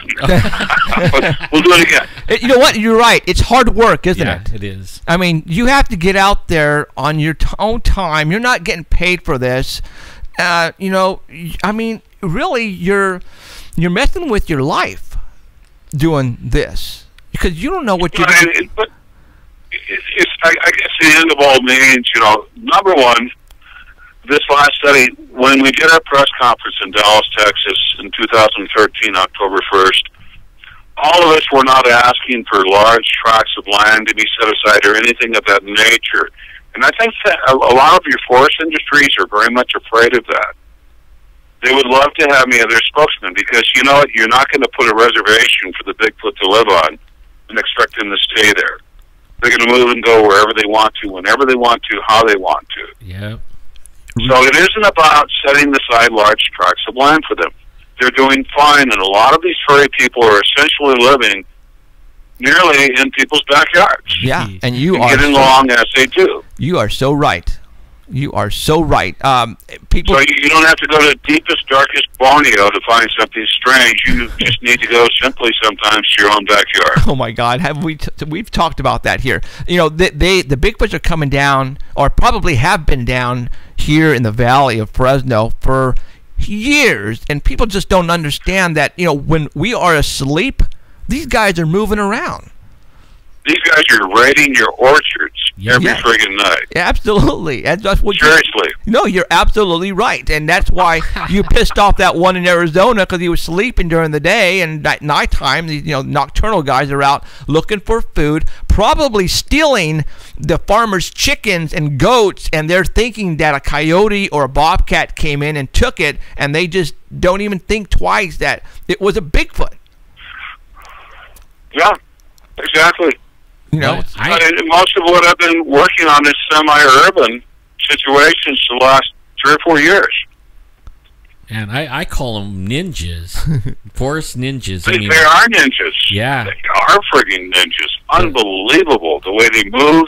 Yeah. The ground they can cover.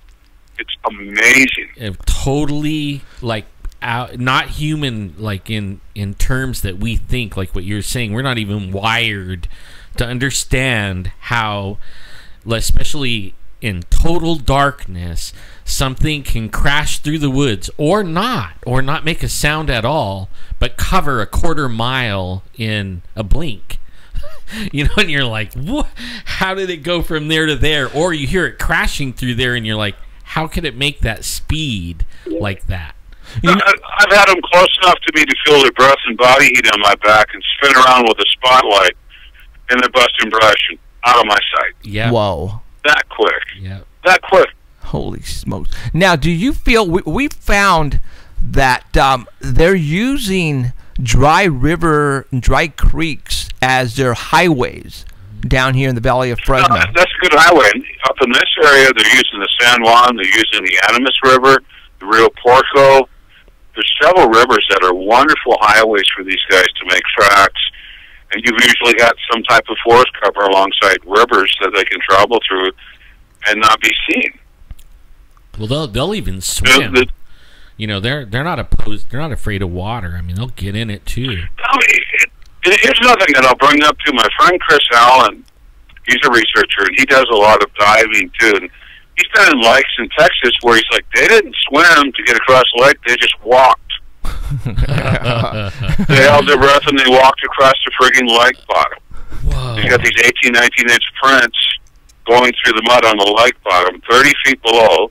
What the heck? And they come out on the other side. And they must be carrying a boulder, right? So they won't be seen. They could do Their that. body density is so massive. I can't see how they can swim. I really can't see that. So they're walking across the bottom like Godzilla. I mean, Well, I heard one scream for like 3 minutes Yeah. before he took a breath. I suppose he could hold his breath for 3 to 5 minutes Yeah, probably with those longer. lungs and walk across a lake bottom. Wow. I mean, anything that could scream a mile away and you can feel it in your body could Oh, hold it's its breath disgusting. like that. It's you so know. disgusting. Oh, we had that happen to us in at the location up where the windows happened.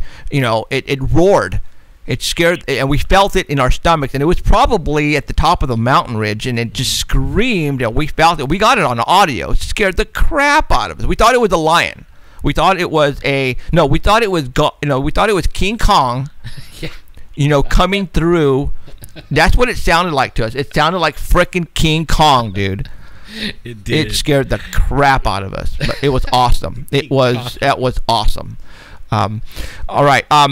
Now, obviously, Bigfoot is your main crypto. Not necessarily, no. We are Crypto Four Corners. I'm looking into relic reptiles. We've got a shrouded, hooded type lizard out here that looks like something out of Jurassic Park. We've got mini T-Rexes. We've got giant snakes. We've got relic reptiles resembling something of a brontosaurus type deal, and we've got a lot of different things going on out here. It's just, we go where the most need is, and typically, since we're doing everything out of pocket anyway, we don't have any sponsors, we don't get any money, there's no royalties on our YouTube channel, we don't have a rich uncle, everything's out of pocket, so typically we go out and respond to situations where people are asking for help. Right. And that's what we do. Awesome. And that's where the most need is, and that's when we concentrate our efforts to get together on a situation. We had an ultra-terrestrial investigation earlier this year before the summer, which was a very disturbing situation out there. And I normally would not respond to an aerial phenomenon. I've got friends in MUFON I could forward that to. But in this case, the gray aliens jumped out of the craft, ran across the roofs, and hit the ground. And one of the uncles out there on this reservation situation beat one into submission and or killed it. What? Yeah. What happened to the body? It's on YouTube. This is, it gets really interesting because the first day we got out there, and the thing is, it was a professor who was working with this gentleman, and it's one of University of New Mexico's satellite campuses, which is an excellent program. UNM goes out to many of the reservation communities and gives them college programs and traveling professors to come in and lecture and test and so forth. I mean, it's just like college, only in a smaller setting. A lot of these people can't afford to go to town, move to town, and go to college, so we've got the college coming to them. It's an excellent situation. I'm plugging you, UNM. Anyway, it was one of his professors who contacted me. See, this guy's a good guy, solid student, and he's been brain bashed for a week. Right. And I finally got to talk to him, and he told me what happened to them out there. Wow. Essentially, they were in their Hogan, and they heard artillery fire, gunfire, and they heard something that sounded like miniguns. So they came out of their Hogan to look around see what was happening, and this craft came over them. And it was so frightening, they went inside their Hogan. Well, the craft went up right on top of their Hogan and blocked out all the light, and anything metal inside the Hogan was moving around. They were just terrified. Whoa. And then they heard the footfalls on the roof, and they were looking out the window, and they could see the grays running around. Dang. And they were terrified. And they couldn't get any phone reception. There was a main house that's about 30 yards away. They finally decided to pack up and run to the main house and protect his elderly parents. Huh. And they got to the main house, a second craft showed up Oh, my God. and was over the top of the main house, and they could hear the footfalls on the roof. They dumped out some more gray aliens. But in the meantime, the uncle who lives about a block away, they could hear him screaming and yelling, and they could see silhouetted in the moonlight. He was fighting something, wrestling something. He kept picking it up and throwing it down, and it was screaming. Whoa. The New Mexico State Police finally showed up. They're taking their statements, and this Universal Soldier dude pulls up in an unmarked black Escalade, gets out. He's wearing some type of uniform, no insignia. He's wearing 6 guns. 2 shoulder rigs, 2 hip rigs, and 2 ankle rigs.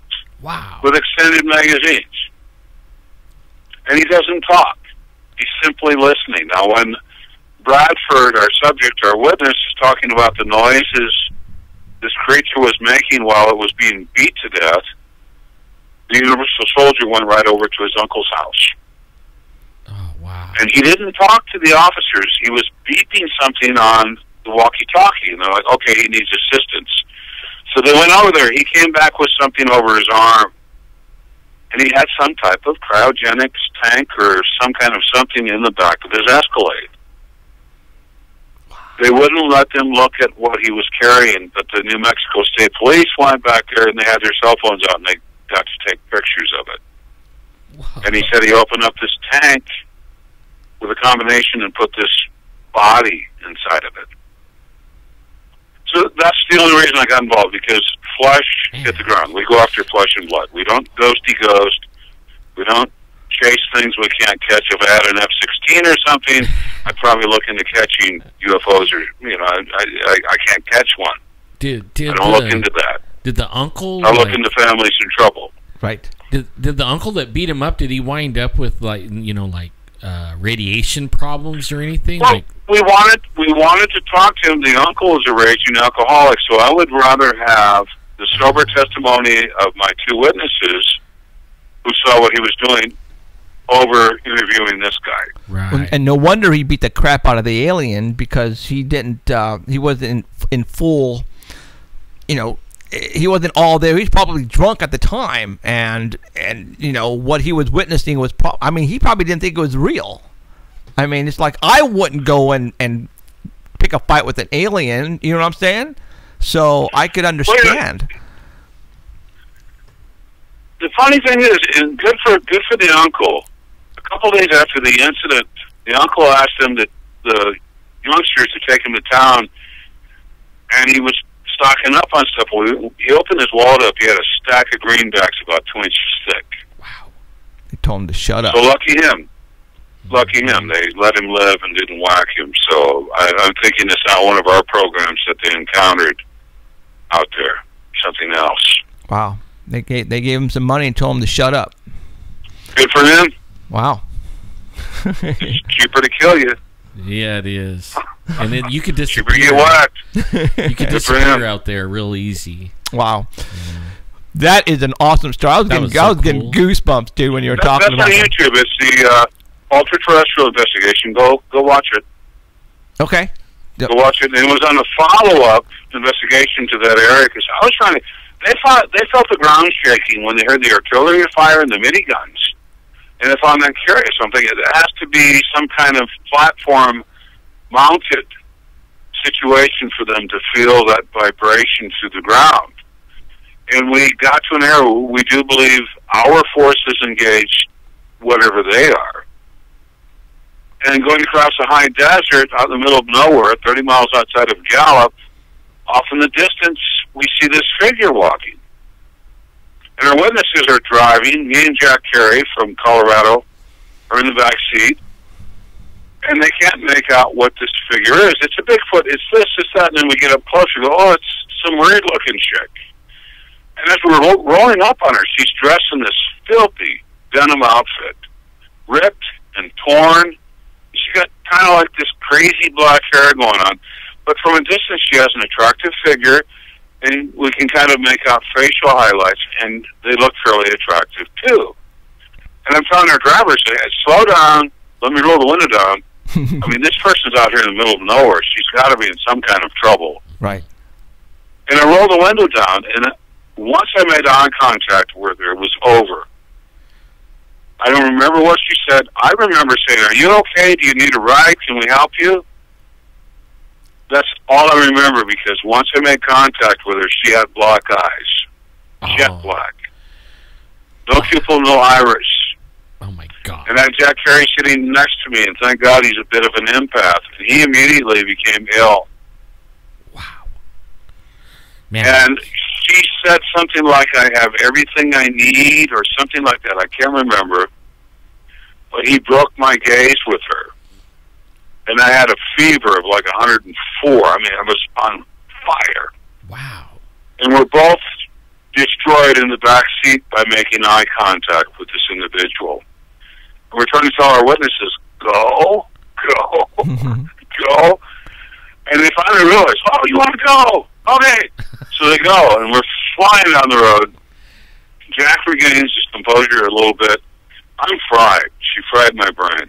Wow. We get about 3 to 5 miles away, and I asked him to pull over. I want to get out and walk around, get some fresh air. And Jack and I are going back and forth. What was that? Who was that? What was this thing, this entity, whatever? It was completely demonic. But, I mean, she fried my brain. I could see some old sheepherder out there running across this poor imp out in the middle of the desert feeling sorry for her. And that's what the black-eyed children do and the black-eyed kids. That's what they do. They make you feel sorry for them. So you let them in your vehicle, you let them in your home, and we never hear from you again because they pull your spleen out through your nostrils or something. We don't know. Man, we don't have a successful invite from a black-eyed kid being talked about. See. Anyway, we're out stretching our legs, and she's coming. We left her at 60 miles an hour. And there she is, coming. Dang. We're 3 to 5 miles away from where we left her. And she's coming. We get back in the vehicle and take off again. We all spent the night in the Hogan. We were in a camp out at the same area we camped before. I'm like, we're all staying in the Hogan tonight. And we didn't see any more of her, but that's another video. It's on YouTube. Man, would you say that? Have a look. Good charge. Would that be demonic, you think? I'm convinced it was a demonic entity.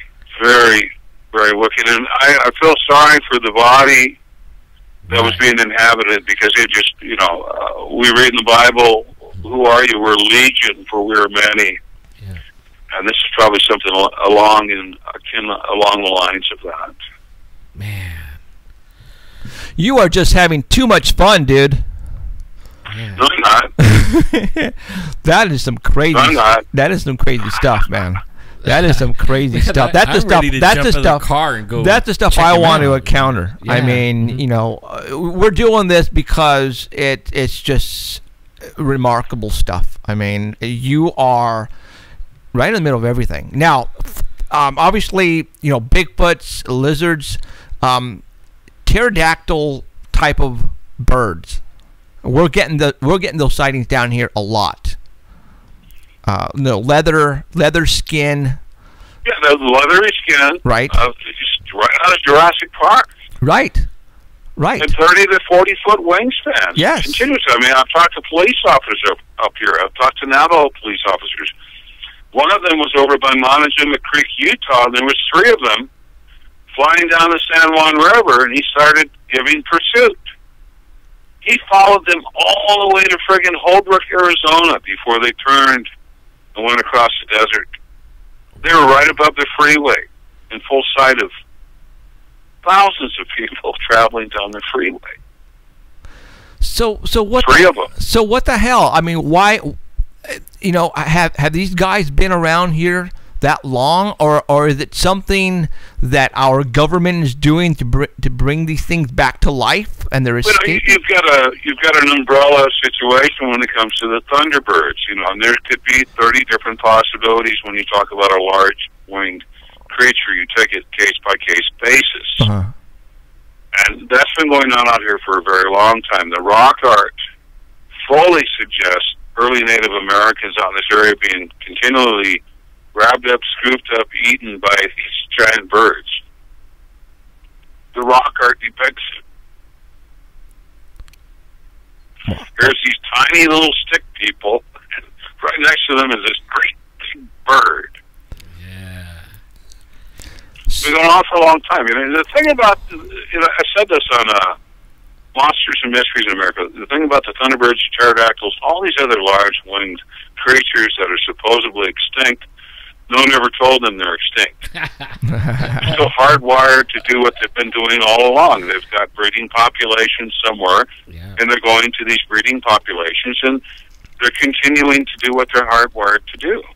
Yeah, they're not afraid of being seen. They fly. They do their thing. Right. Nobody looks up. Nobody looks up. You know that? Oh, yes. This is one of the most amazing things. I was coming out of Walmart, and I walked up the front of Walmart. I looked up toward the airport, and I'm like, wow, a pterodactyl kite. Cool. I'm not thinking, I wonder where they got that pterodactyl kite at. I'm going to get one and fly it over my neighbor's house and freak them out. I'm thinking about this, just little thoughts. And then it broke up and it busted away. It caught a thermal. And I realized it wasn't a kite. Yeah. And it went right over the top of me. It was more of a pterotorn. And the pterotorn is something later, I guess, in the evolution of the pterosaur pterodactyl. It had a ring of feathers around the front and the back of the wing. The middle was buckskin.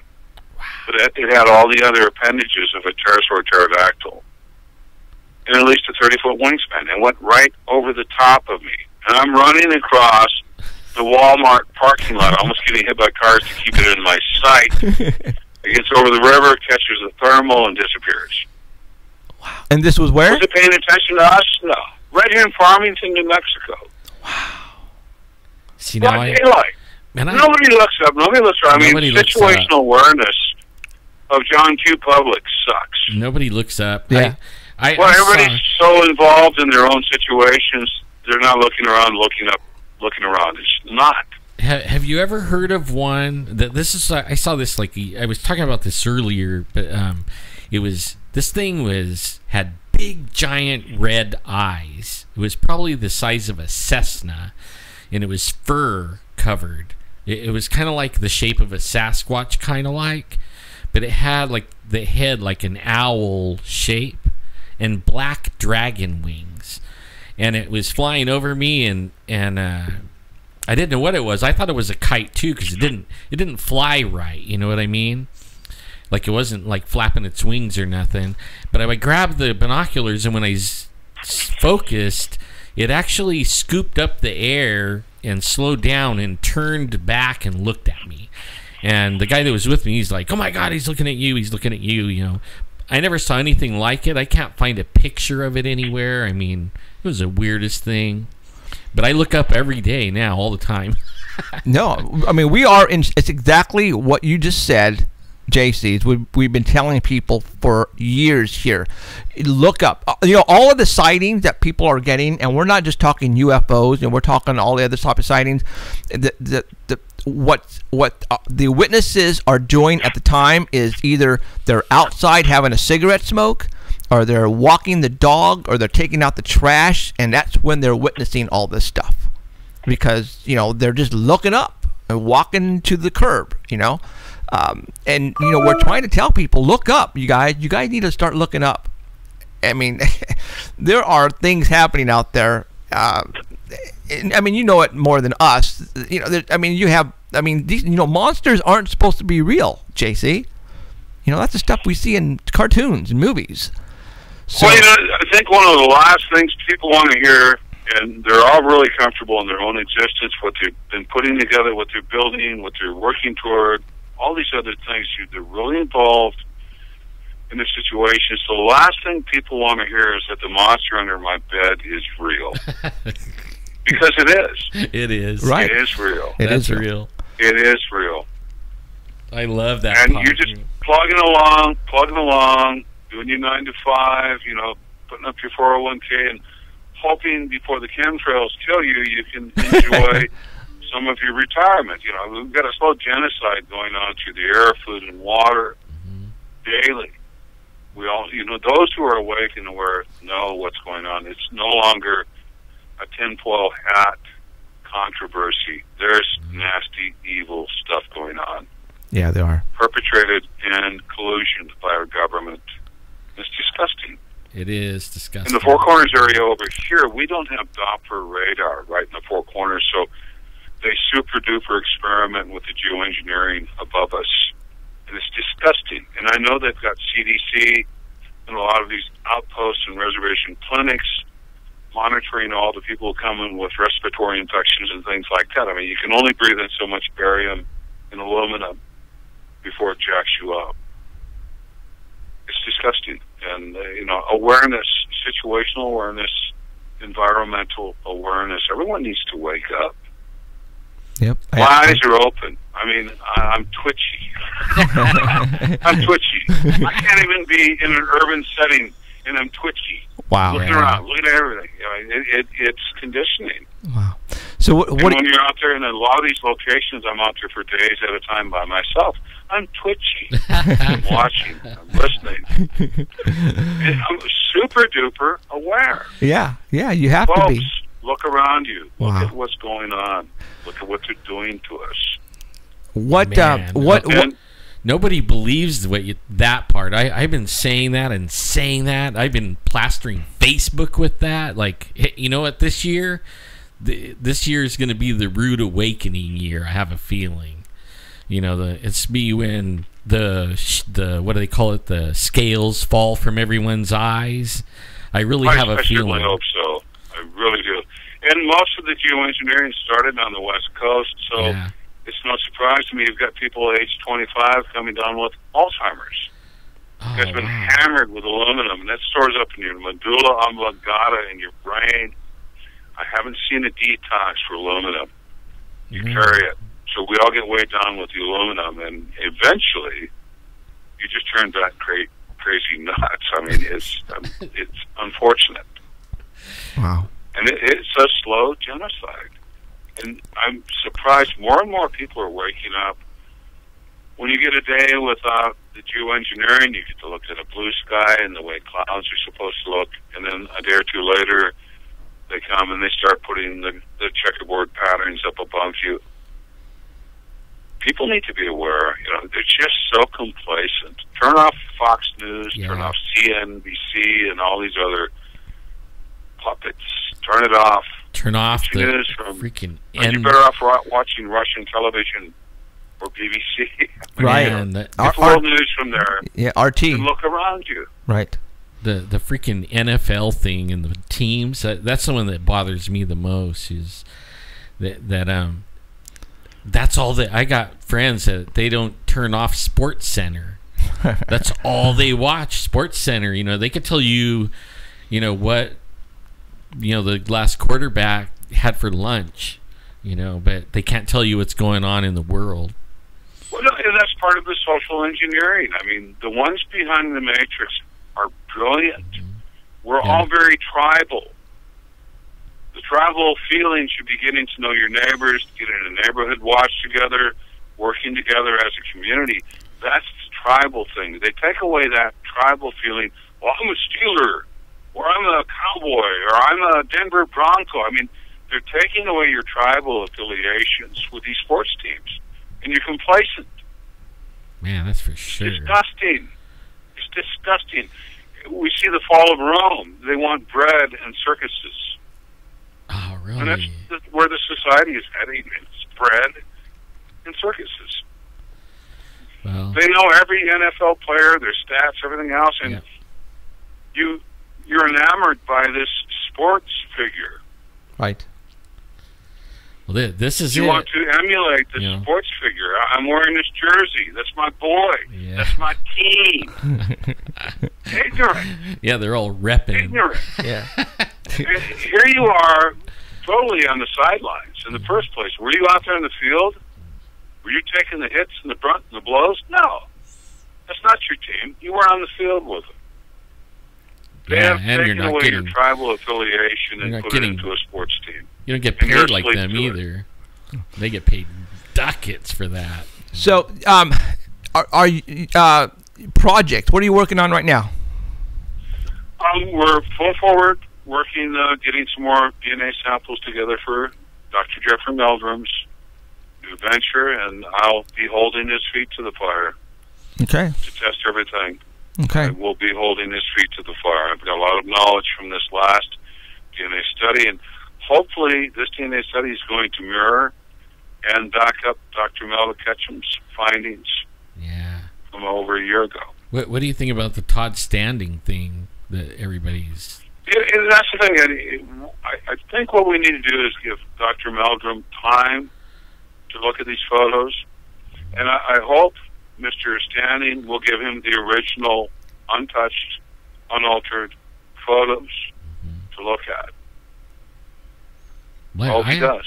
I like the. I saw the one that Melba put up, the video, that she has, and that's interesting. I mean, it didn't look like what I saw, but we all don't look the same either. You know what I mean? Like, but only it was big. No, there is no standard other than in most situations you've got a hairy hominid. Mm-hmm. And I think in most situations, I would say from Canada to South America, we've got at least 10 different types of hairy hominids. Wow. Roaming the forests and back roads and backyards of America and Canada and South America. Different types. They're hairy hominids. Cool. And to put it all in one big cluster F, as Bigfoot, go ahead if that makes you comfortable. We've got different types of hominids roaming. So you're talking different genuses. So you're talking like Dogman? No. Throw that out. And I'm not throwing out Dogman. Dogman is something else. Oh, okay. And the werewolf situation is something else too. I mean, when you talk about an upright walking hairy canine, you could have 20 possibilities, and you have to take it on a case-by-case basis. Wow. Especially out here. And anyone listening, contact me on Facebook or YouTube. We've got a private documentary, Navajo Skinwalkers and Legends. I'd be happy to share that with you. I just want to know who you are. There's some really sensitive material in this video. So contact me free of charge. I'll share it with you. Awesome. I just want to know you're a real person. Right. Right on. Yeah. Man, I'd love to see that. I get and a lot of... something we deal with out here, too, is we've got somebody you could have been sitting next to in Sunday school at 9 o'clock Sunday morning, 9 o'clock Sunday night. They're turning into a wolf, a bear, a cougar. Well, the animal of their choice. I mean, there's an actual transition that happens. I hang with the tribal members, and a lot of them, they tell me that kind of stuff. Like. So we're talking what you see on TV as of like True Blood, and the movie Twilight. I mean. Being honest with you. Yeah, I mean, they're trying to feed us stuff that's going on in our real life here, and people conditioning is what I think they're doing. What do you think?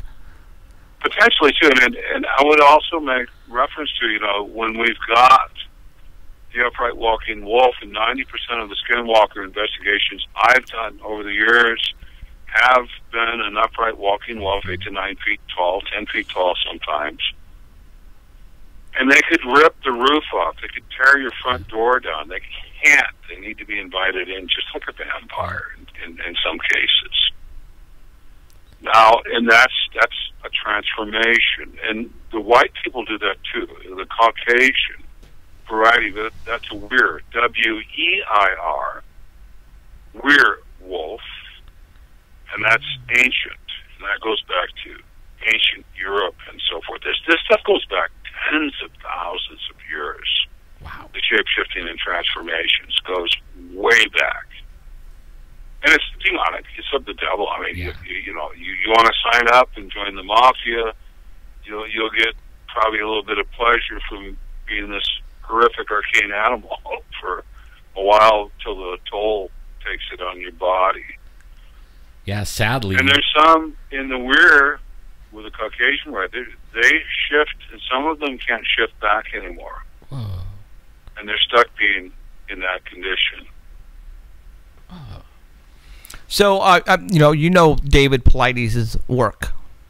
Absolutely. Missing David people. Paulides is an excellent friend of mine. Yeah, awesome. I fully support him. We've had him a couple times in our show, Missing People. Obviously he can't speak about what he thinks is going on. Why so many missing people, JC? He won't come out and say it. I will say a lot of the time, too, we've got search and rescue. We might have 150 people, 200 people combing an area where the Sasquatch are. And they know this person, something bad happened to them. They didn't do it, but they know where the body is, they'll carry the body out. And that's one of the situations where search and rescue's been over the trail a dozen times, the same trail, and the next day they find the body there. Well, there was the furry people carrying them out.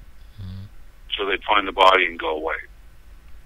You know, they're everywhere. They're searching every nook and cranny. You know, they, let's get up in the treetops. We'll hide from these guys. Anyway, that can be the case too. But I would say probably, honestly, in my experience, we have to go back to Native American lore and legend, which is a lot of situations it's more current than it is a legend. You know, when it comes to the furry people, they're called cannibals, they're called kidnappers, they're called all these different things. Probably 40% of what's going on in the Missing 411 series, in my opinion, is to do with the furry people. Man, I catch so much heat from people for saying just what you said. You know, I mean... I get heat. I just took down a link on a coyote trying to chew this guy up. I just took it down and was like, oh, the coyote was just playing, and oh, the coyote was just having fun. You know, and it's that attitude. Yeah, it is. And those of you out there in the great outdoors, if you're not strapped and packed, you deserve to be eaten by something. I'm sorry. I've been a guide. I've been out there. I know every situation. I've been there, done that, got a T-shirt, bumper sticker, keychain, and the book rights when it comes out. You deserve to be eaten. There you go. Yum, yum. Go out there and beat a beefsteak for somebody. Bye. Anyway, continuing on. You're awesome, dude. That's awesome. That is awesome. Oh, no, I'm talking you're right. You're absolutely. I've been chased by bears. I've been treated by mooses. I mean, I've been there. Right. I've been there, done that. You're sitting back with your little Walt Disney attitude. Oh, they're all just furry, loving things that just want to lick and kiss you. You know, the ocean is salty from shark tears because all they want is hugs and kisses. Sure, yeah. Absolutely. Anyway, never mind. You hit it right on the head. No, that's cool because, you know, we've been trying to tell people you need it. You know, people go up and they think a whistle is going to save their freaking life. Okay? How stupid is that? All right? That just... I remember Les Stroud in South America. That jaguar was on his ass, and he's blowing his whistle. And he ends up in the village, knocking on the gate. Like, no, this jaguar's going to eat him. He doesn't care about the whistle. Right. I'm going to eat you. Right. I'm hardwired to eat you, and if you run, I'm sure going to eat you. That's right. I've never turned your back. And I've had 2 or 3 coyotes come in and nip at me. Man. And I'm spinning circles, poking them back with a stick because I don't want to shoot them. Mm-hmm. I'm in a situation where I can get into a shelter and not have to hurt anything. But, you know, they will pull a piece of you at a time off until they bleed you out. Yeah, they're like piranhas. You get a hamstring bite, get an ass bite, a buttock bite. They're going to bleed you out. They'll stay with you for 24 hours until you drop because they know they're going to get to eat. And you'll fight the whole time, but they're going to get a bite, a nip, a piece, a chunk, and they will knock you down eventually. And they're going to eat you. They know it. That's what they do. Yeah. Man, I catch so much heat for saying what you say. I love it. I love hearing awesome. somebody else talk about that because I thought I was the only one in the world, it seemed like, you know. No, man. I I'm really out catch there. it. I'm out there I was out there today, and I'm strapping. I'm packed. Yeah. I'm checking game camera traps. We had pancakes, apples, melons. For the furry folks, I'm less worried about them than I am about wildcats and stupid bears. Me too. And coyotes that want, you know, look for you for an opportunity. Because you're out there by yourself, they'll follow you forever. They'll dance and prod along and follow you on the trails, and they'll jump in and they'll grab a piece of you and run off. And they'll do that until you drop. Yeah, well, the big guy, he'll just reach out and grab you or run. He'll come running by and hit you like a freight train, and you'll never be seen again. You know. I've had the same problems with wolves. Yeah. I've never killed a wolf. I've never killed a coyote. I've never had to, but I'm aware if I had to, I will.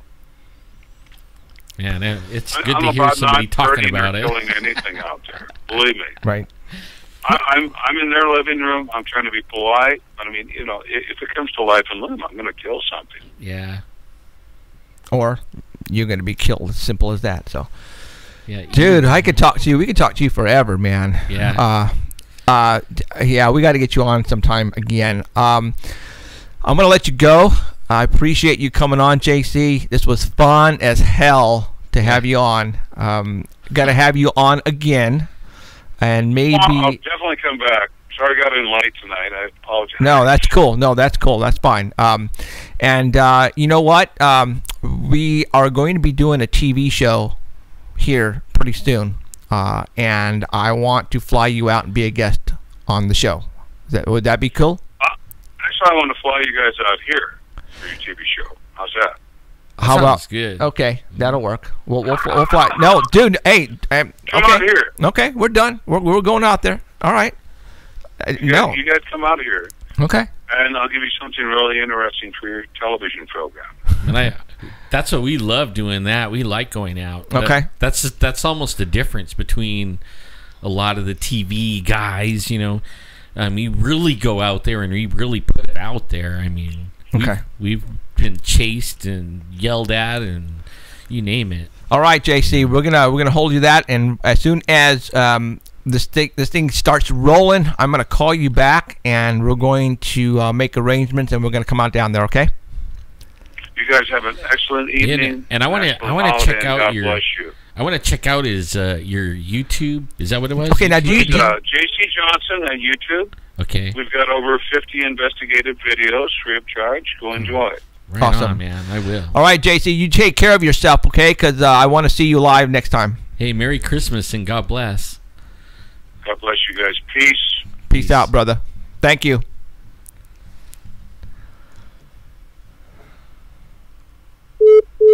Now that was fun. That was. That was fun. I bet he has like 100 stories. Oh my gosh, that was fun. I would have never went back. His very first story. You know, the thing was throwing things and screaming and, you know, charging through the woods. Right. That would have been it, you know. That's it. No? I didn't even have that much happen, and I stayed away 6 years. Okay. He pretty much has been telling. I mean, what we've been telling you, he's pretty much confirmed. No ifs, ands, or buts. He's pretty much confirmed everything we have been telling you guys. All right. There are monsters out there, more than you will ever know. All right. This stuff is real. Don't go up in the mountains with a effing whistle. Well, I mean, a whistle could save you if you're lost. Yeah. You know, and there's other people in your group that are in the same area as you, and then they hear the whistle and they can find you. But if you're all by yourself, the whistle is not going to save you. The whistle is only going to bring in another bear or another coyote to your location, or another Bigfoot. Oh, look, there's an idiot over there. Yeah, blowing his whistle. Whistles. Oh, Yeah. good. I have dinner coming. It'll be the last time anybody hears your whistle. Yeah, that was funny. Okay. What the hell is that? Oh, that's my son out there. Okay, it's 7:00 our time. We didn't take a break, obviously. No, we didn't. Do you want to take a break, or do you want to go straight through? I need to take a break. Okay, let's take a break, and then after the break, we're gonna get Charles to call in, and we're gonna talk about what he called me on today. And Charles has called us before, and then you guys will recognize his voice. He's really cool and has some cool stuff to talk about today. So after that interview, yes, that was just an awesome interview. Okay, we're going to take a 5-minute breather, and we will be back to continue on. And Charles, I know you're listening, so after we get back, I want you to call in. So right now, we're going to go ahead and just play Possessed Tranquility, our official house band, actually.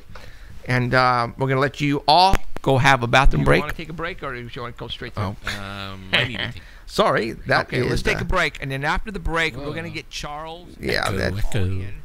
Stop it. So, okay. So that was funny. All right. Oh, well, that was a great interview. Oh, my gosh. Man, I can't wait to go out, and I want to go researching with them. Oh, heck I'm yeah. serious. No, I think he's going to give us something that's going to blow people away, and that is the whole idea. There isn't very many times that we meet people that do what we do. No. I mean, most of the time they're in it for like to write a book or something, but this guy is actually out there doing it just like us. And he knows who we are. He knows our windows. He knows it wasn't a homeless person. When he said that, dude, I looked at Ellen, and Ellen and I were just cracking up because of what other people said that did what it. No, he knows exactly what left the impression. They can just, the people that think that could stay behind their keyboard in their cozy little living room, and they can believe whatever they want. Right. So, okay. All right. They can keep their whistle in their pocket. Right. So, okay, guys, we're just going to go ahead and, you know what? We're just going to leave the screen up, and we're going to mute the buttons here. So you're going to see us get up out of our desk, go walk around, and all that kind of stuff. Because you know what? This is real. This is not Memorex. This is live stuff here. So we're going to mute it. We'll be back in about 5 minutes, guys. See ya.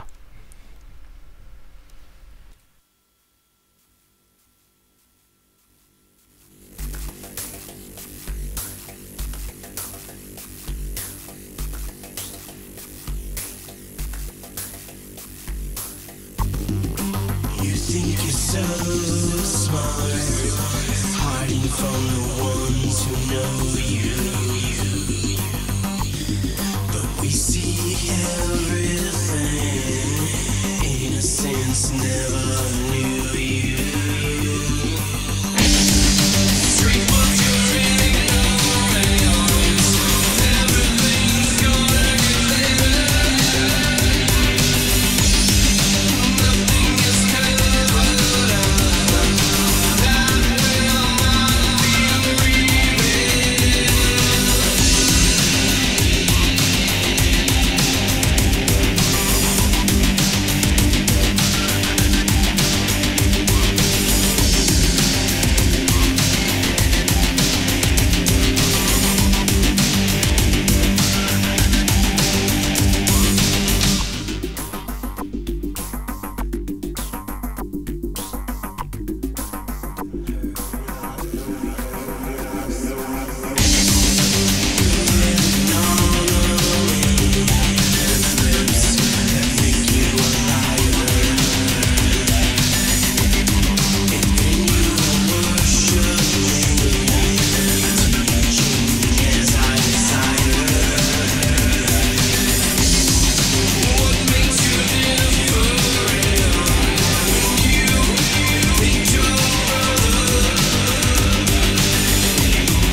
All right. I apologize for that weird puppet extravaganza you just witnessed there. That was provided by the other half of my family. So, okay. All right, we are back, and again, I'd like to thank J.C. Johnson. That was probably the best fun I have had, because confirmation is what we're all about. We're not the only ones in this world who are experiencing, who are witnessing, who are talking to other people like us who are experiencing the same things. He validated a lot of stuff tonight that we've been telling you guys. Okay, this is the first time I've actually ever talked to him, and Alan as well. We've never talked to him before. This is our first time. Obviously, he knows our work. So, awesome. All right, we got Charles calling in. Let's get him on. Hey, Charles. Hi, Charles. Hello, how are y'all doing? Good, yeah. All right. Let me turn my sound down. All right, I've got it down. All right, Cool. I'm here. All right. Okay, so we had Charles in a little bit ago, and then JC called in. So go ahead and probably just start from the beginning again. Well, first of all, Charles, you've called us a couple times now, and you basically explain to everybody. Well, yeah, you have a YouTube channel also, don't you? No. No. I'm still private. I strive to stay that way. I'm afraid there's too many people that would take pot shots at me if they got a chance. Yeah. But I'm willing to talk. Yeah. That's the one thing I'm willing to do, but I run like hell too at times. We had talked about the oddity of the area I live in, and the oddity of me, myself, and a lot of the strange things that have transpired around my life. Well, a friend of mine that I met in the past few years that moved into town, and I were talking about some stuff, and this past week, he said there's something really. He'd moved here, and then he finally found some land he wanted, and he moved out in the country at the foot of the mountains. And I had spoken earlier about how strange the mountains were around here, and this is where a lot of the Pallades stuff. This is the foot of the Smokies, and some of the Pallades big cases happened in the Smokies, and I'm sure we've got the same culprits down in our area. I know we have, but we were talking, and he said they're harping up in the mountains. He said, I said, I know everything. I know all about harp. I've known about it for 20 plus years from when it first started. And I said, what are you talking about? He said, well, we're getting like northern lights, an aurora borealis type effect of swirls of colors and everything, and seeing lightning bolts go up. Well, this mountains, as I'd said in the past, my sister dated a big wheel from NASA in the 60s. And he told us a bunch of stuff, and he said there's so many developments around here and so much stuff at that time. And I knew that Tullahoma was about 80 miles away, and Oak Ridge was just like 40 miles as a crow flies from us. Well, so it makes sense. Well, he said there were, up in those mountains, there were missiles and some other defense things. So he said they went over there and started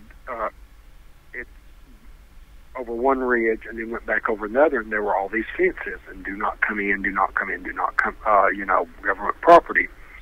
And he said it was very well barricaded and everything, and it seems like, as you all had said, out in your area, all this free-range government property that we used to traipse around in, now we can't touch. So it was good enough for us to get in it 20 and 30 years ago and look around. Why can't we now unless they're doing something? Well, we've had a lot of unusual weather in the past 5 or 6 years. About 4 or 5 years ago, 2 weeks after Christmas, we had killer tornadoes and tornadoes are a springtime thing, not a winter effect. And we had massive tornadoes. Well, the next year we turned around and had them. Kind of makes you think they're doing something. It was real, the path they traveled and everything about them was just atypical. Well, it really struck me hard when he said that about Harp, and that was about I think it was Wednesday or Thursday. It would have to have been Thursday night because he's a big church goer and a real devout man, and so I would not expect him to be anything he says would be valid. So I believe him. Well, last Sunday night there was an accident, and a kid got cooked alive in his car or his truck, and my next door neighbor happened to be his second cousin, and her husband is also a first responder, and he didn't go out on that one, but some of the friends of his that work did, and they said he was burnt from the waist up and not the rest of his body. And this is at the foot of that mountain where this happened. And what Alan alluded to earlier that was so strange and just really rocked his world when I told him about this is we went by the wreck 2 days afterwards by the site, and the first thing I looked, kind of everything registers on me for some reason, and I saw skunks, dead skunks in the road. And this was on a straight piece of road. The news report said, there were hundreds of feet of skid marks. There was not a single skid mark on the road. And skid marks will stay. If you lock down your brakes or do something, you have skid marks, even through rains and stuff like that, for weeks and weeks and weeks. There was not a single skid mark. He hit a little tree that was no bigger than a telephone pole, and if he was going fast, and it was on a bank to where the root ball on one side of it would have been very jeopardized. The other side might have been strong off the side of the road, but the other side was completely exposed, so that tree should have toppled over. He just barely tapped it. And it burst into flames, and he burnt. Well, this was at the foot of where that was. And the skunks being there, they were 4 days after the wreck. The skunks were still in the road. One was an albino that was about 150 feet from the accident. And then there was a little curve right after the accident. And then you went they were about equidistant. There was a black skunk in the road. No buzzard, no crow, no possum, no varmint got a hold of them. And they usually, I don't care what it is, something will come and get them. And that struck me as strange. They were trying to say that, he swerved to skunks. A friend of mine that I'd talked to about the whole situation said he was there on the road. He'd come to town to buy some groceries that night, about an hour, 2 hours, 2.5 hours before the accident happened, and the skunks were there. He didn't dodge the skunks. And Alan, if you want to break in about the situation, well, actually, no. Have out there. Okay, now this is Jeff. All right. Jeff. Yeah. Okay. Now you called me about 4 hours ago, and you were telling me this, and then as soon as you got to the skunk situation, you went, "Oh my God!" I went, "What?" What I'm going to show everybody right now happened near the levee. Tuesday, a 21-year-old man died early Tuesday morning after crashing his car in Clovis on Shepherd between Fowler and Sunnyside at the levee. Mm-hmm. The car bursted into flames. The car hit a tree and then hit a power pole and they said he avoided a skunk. That's what caused the crash. That's when I heard that on the came Fox Network News.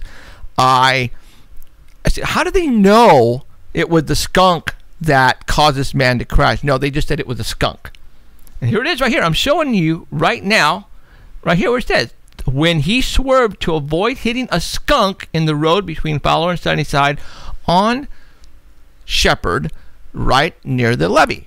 And the levee is right where everything happens. Right there. All right. I'm but showing. Only dead men don't talk. Right. So they couldn't. No. Tell Now you I it was a remember. skunk. I remember when I saw this on TV that early morning when I was getting ready. This happened at 3:00 in the morning, by the way. Okay, 3 or 3:30 in the morning. The car. I think the car actually bursted into flames too. They're not saying it here. I remember them saying it on the TV. I just found that when they said the man, the 21-year-old, swerved to not hit a skunk and crashed his car and bursted into flames and died, I stepped back and I said, how did they know it was a skunk? And that is what they are saying happened. And then when Charles called me today and told me that this man swerved his car, hit a tree, and they said it was a skunk. Man, that's uncanny, huh? Okay, That's almost the same. okay, exactly. That's why I went, what? I go, Charles, you are coming on the show tonight, and you're going to tell everybody what you just said, and I'm going to back it up with what I am showing everybody right now on the screen. And it's all in a different part of the country. Yes, we're talking Tennessee and Fresno, California.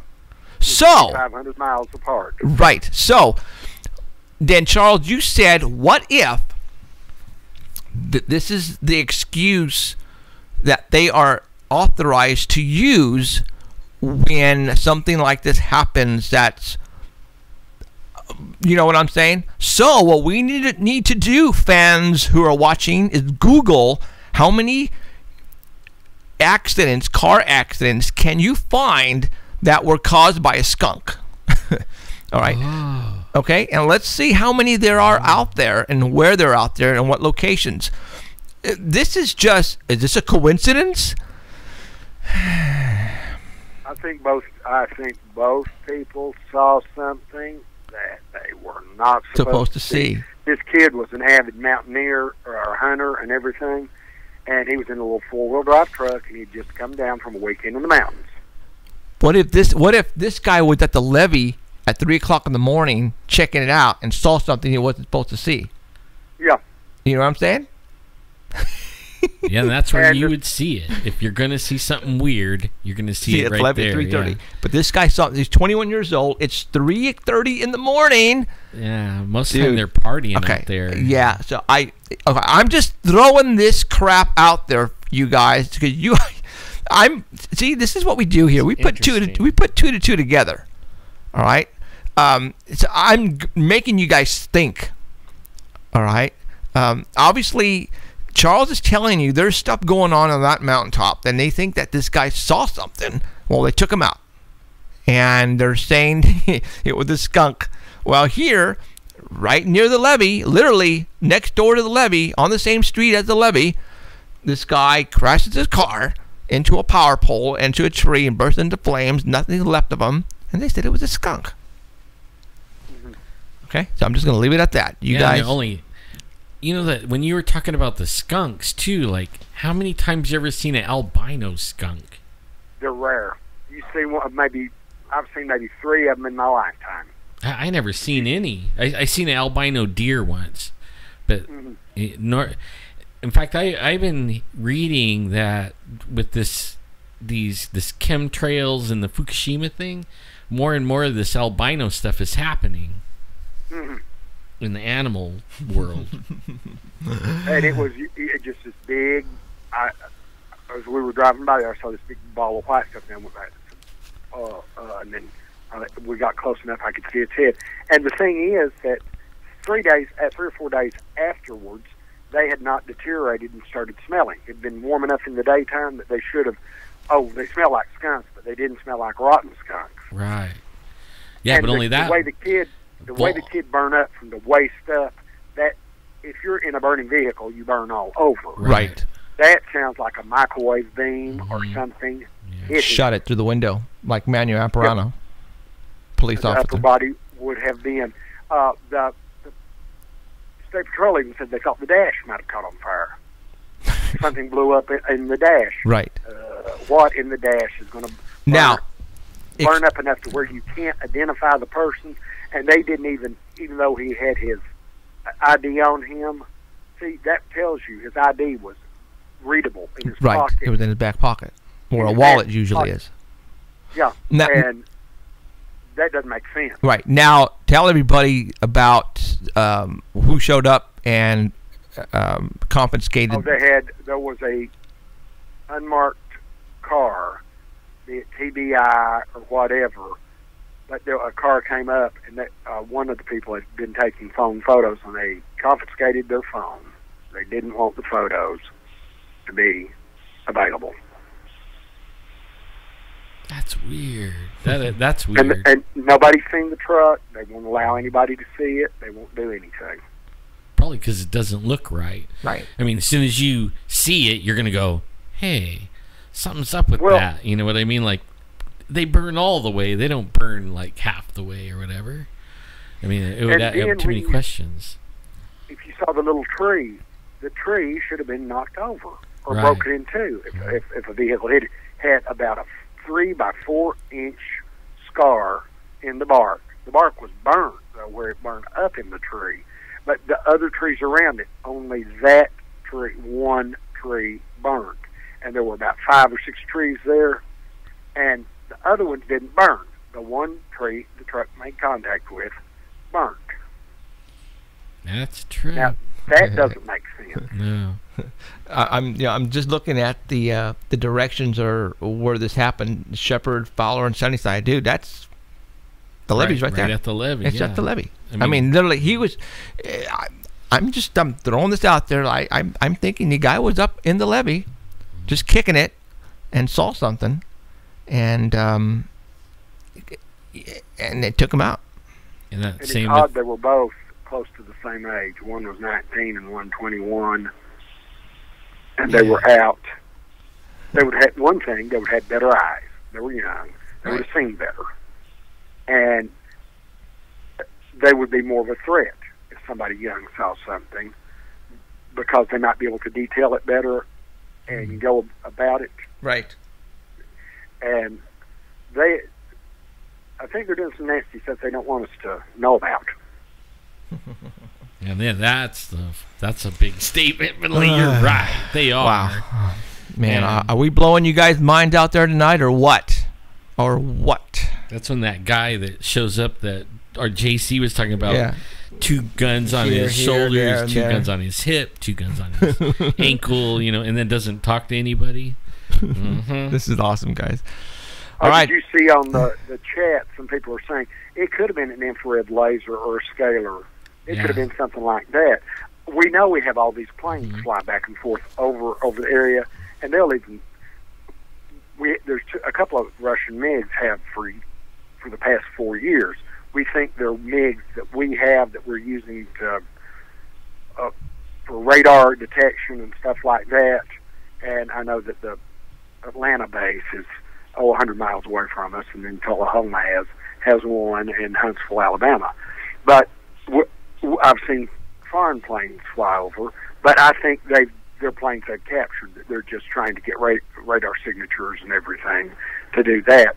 But they fly over here in opportune times. They might have all kinds of things they're working on top of that mountain. And Or under it. yeah, well, under it, Or in because it. Yeah, you're right. Yeah, Uh-huh. yeah. Bob and his son had gone out.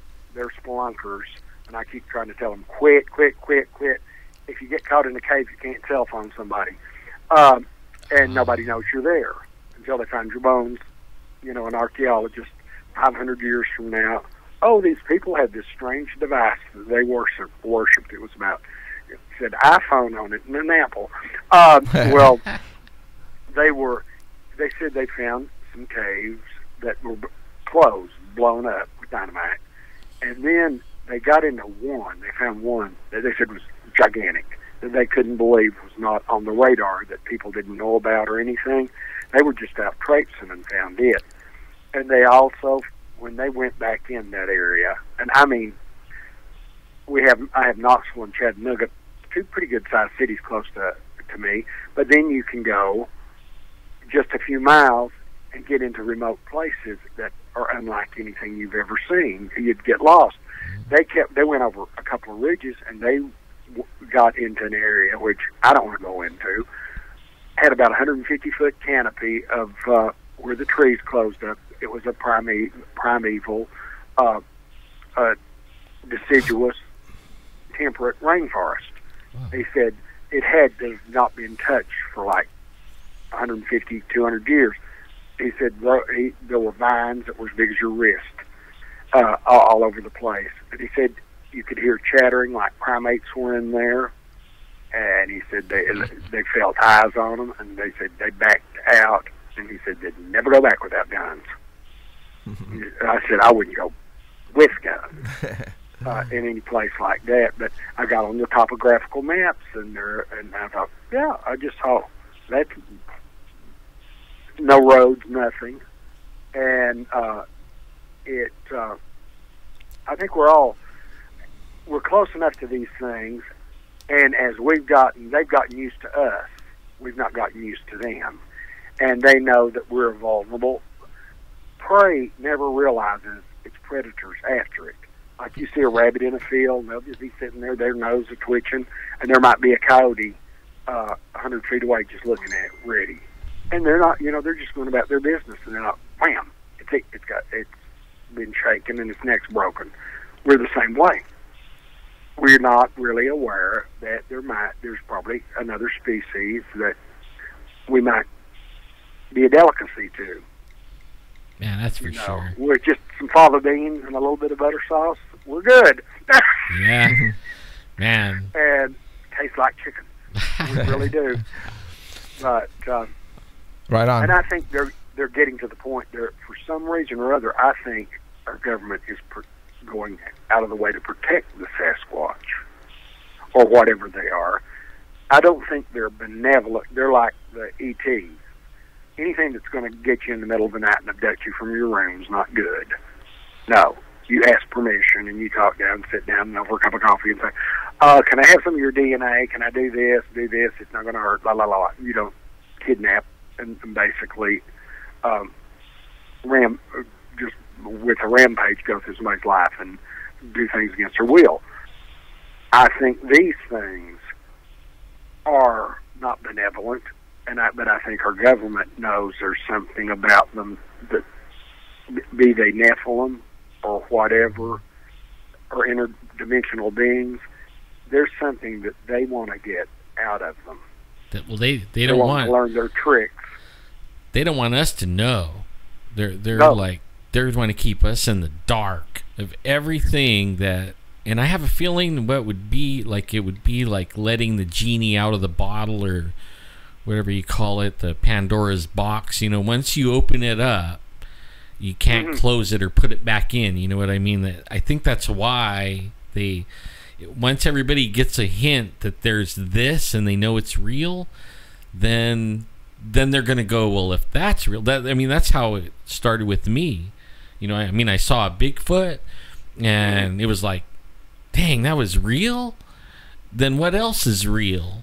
And then I started researching like crazy, had a few encounters with God, and it was like, whoa, that's real too? Then if that's real, then the other dark side might be real, and man, I went to researching like no tomorrow, and I found out that there's so much stuff that is real that I don't even have a what would you call it, I used to have like a little box that I lived in, and it was a safe little world and everything.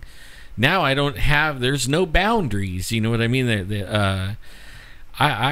I'm open for anything. And really, that's it. People don't want to know because their life is they're still content on what's going on. They if they knew what we knew, it would blow their mind and their world would change forever, and I don't think people can handle it. But on the Sasquatch Bigfoot thing, let's just say, just like J.C. Johnson was saying, that these Bigfoots are the cause of the missing people, and they're taking people and they're eating them, and our government knows and has known for so long.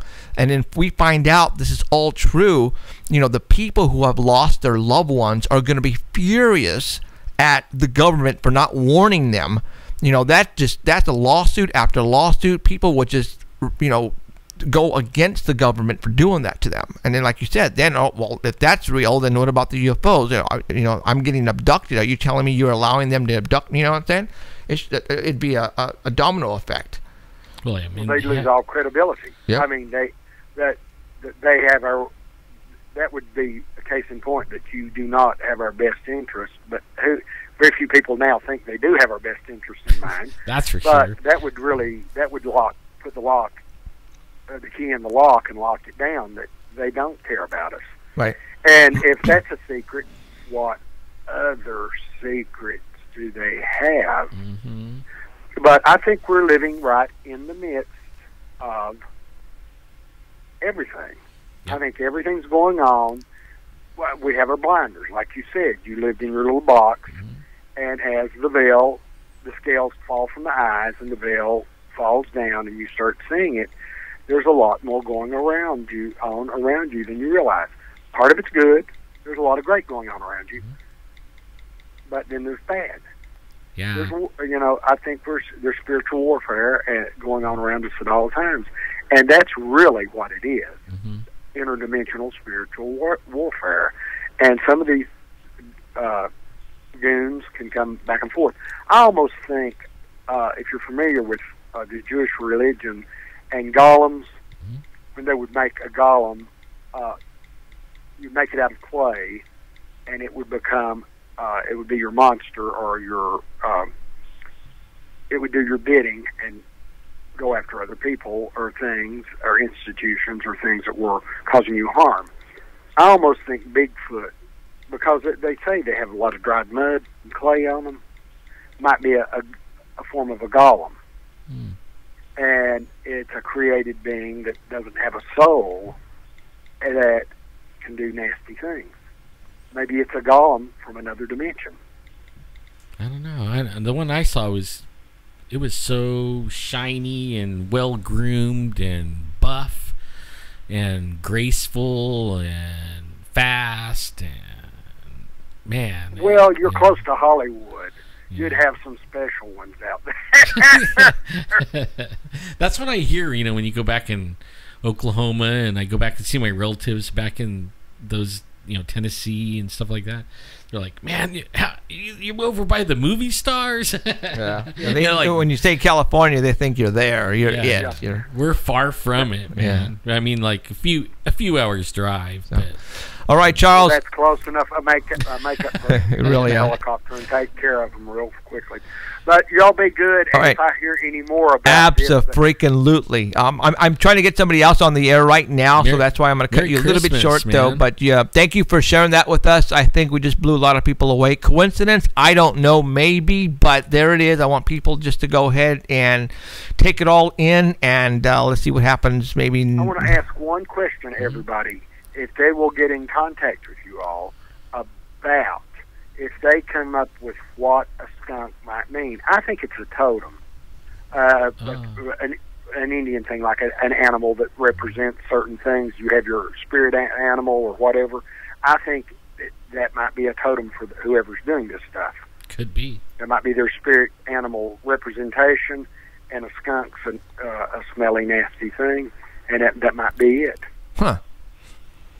Good. All right. Well, thank you all, and enjoy your show. Hey, thank you, Charles. Merry Christmas, Charles. Merry Christmas. We'll talk to you soon, Merry okay? Christmas to you all. Thank you. God bless you too, man. Thanks. See ya.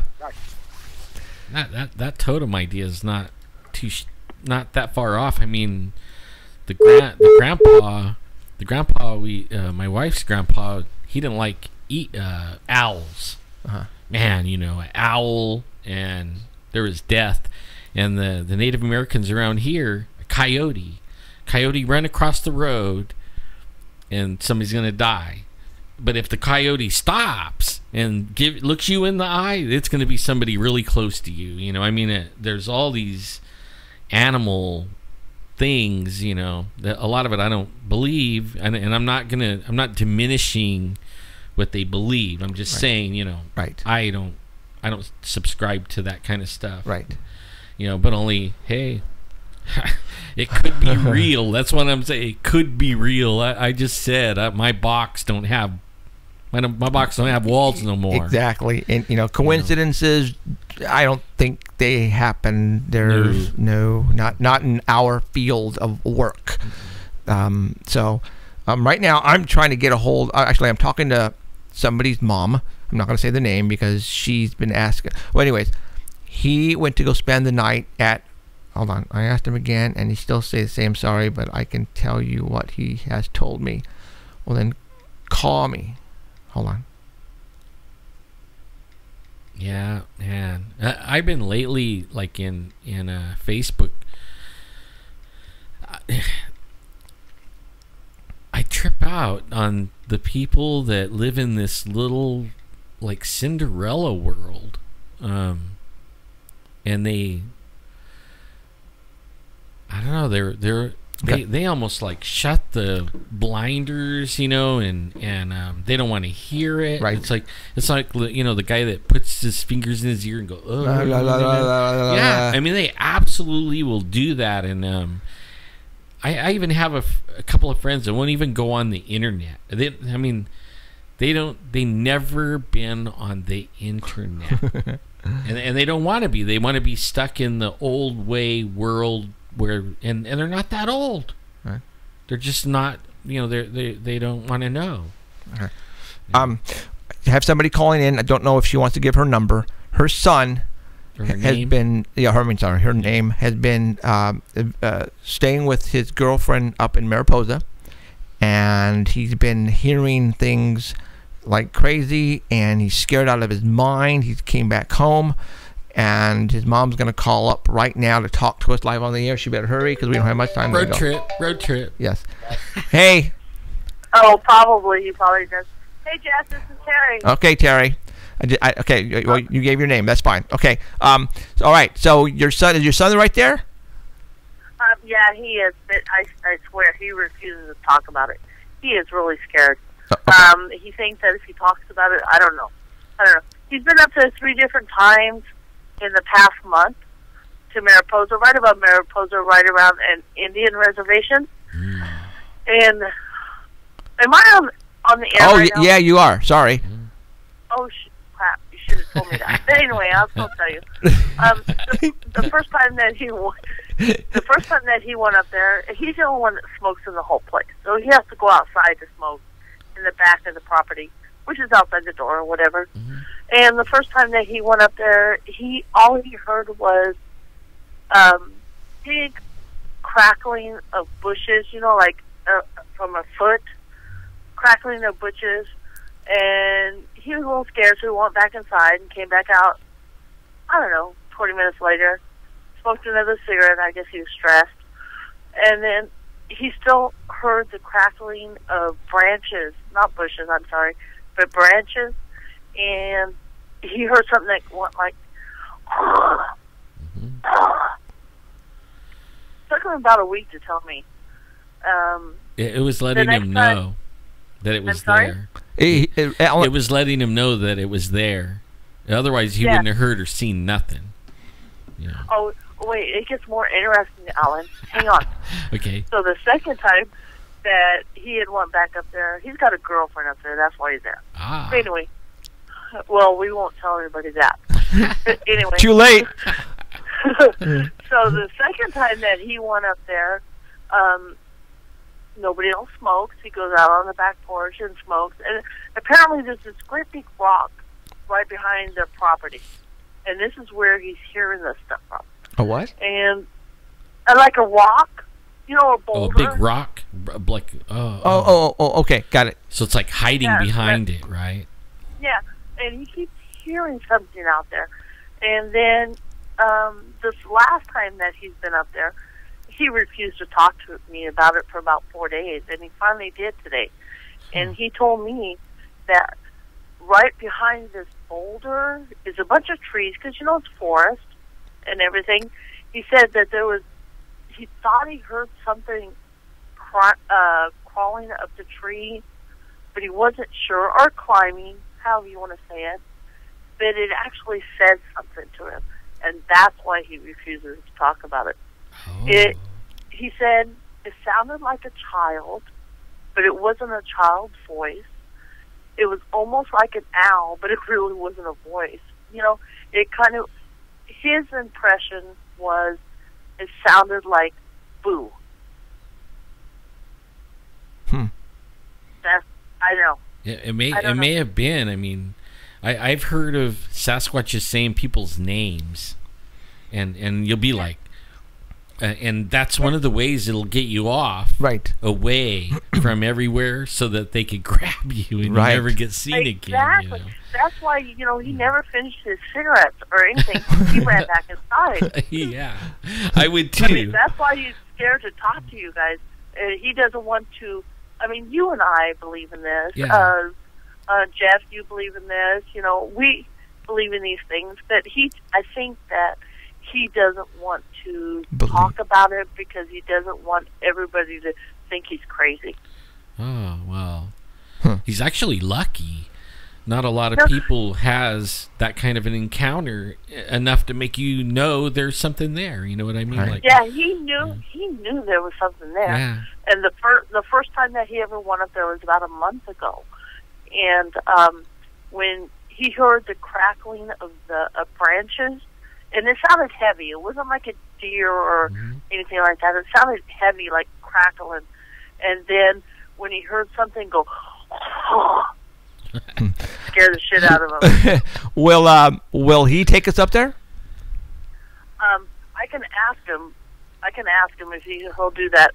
But he's 28 years old. Oh, wow. I don't know what he's so scared of. Does he say if they experience anything? When nobody else. He told me he heard this when he was outside smoking. Right, at and night, they don't go outside. Later at night. Early morning, like there. It's not like 8 or 10. I'm figuring around midnight. I see. To something, just by what he sounded. Has telling me. Well, then obviously he hasn't told his girlfriend what he heard. Oh hell no! Oh no! He told her, but she tried to tell him it's just deer. Oh. I think she knows. I think she knows what's out there. Then. Yeah, I he think said, "Oh hell no, that wasn't deer." I think she knows what's going on there. Deer don't climb trees first, Yeah, no, that was the last time. He just got home a few days ago, and he finally told me today what it was. Okay, well then he's probably going to have to ask his girlfriend if he can bring us up there, because she might not want that to happen. I got a feeling she knows what's out there.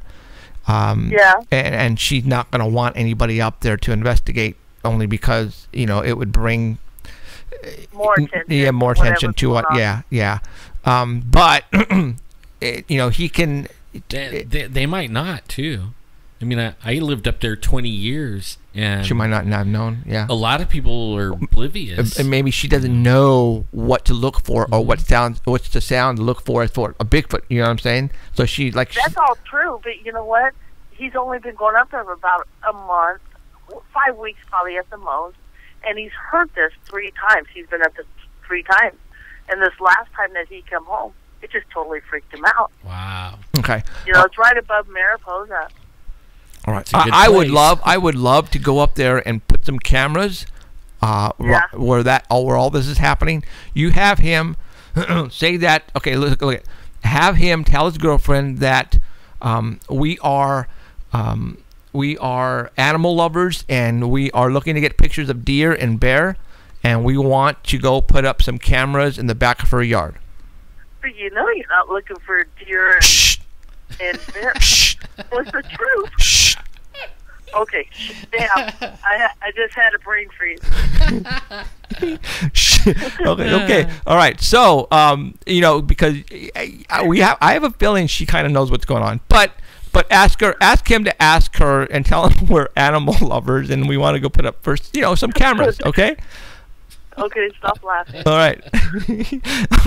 All right. Hey, Terry, thank you for coming on the air. We got to go because we're almost time to leave. You're more than welcome. Okay. More than welcome. I'll talk to him about it. I'll call you on your phone. Okay, thanks, Terry. Bye, Terry. Merry bye-bye. Christmas. See ya. Bye, Alex. Okay. Man, that's funny. Oh, man, you got to love what we do here, you guys. Oh, my God, this is so fun. I've been getting a lot of reports about Bigfoot here is so lately. fun. And Oh, this is a God. good one. Oh, God, this is one of those shows that are going to go down on one of our best. I loved it. Oh, so my far. gosh. Okay, how many minutes do we got? We got 3, and he's going to say 2 In a couple seconds. Yeah. Okay. All right, you guys, we got a couple of minutes left. So, for all those people, if this is your first time, what do you think? Are we nutcases here or what? Are we out of our freaking Smoking minds? crack. Are we smoking crack? Yeah, you know what? This is fun stuff. I mean, come on, you guys. Are you kidding me?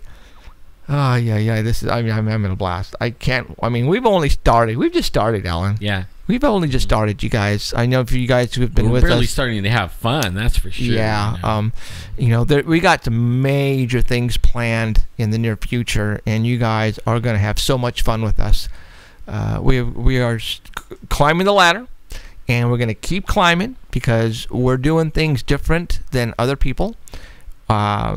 We are having experiences that we cannot deny, and we want to share them with you guys. All right? And hopefully this is going to make you guys keep coming back and coming back. I want you guys to tell your friends about us. All right? I want you to get them interested in us, to listen and to watch us every Sunday at 5 o'clock.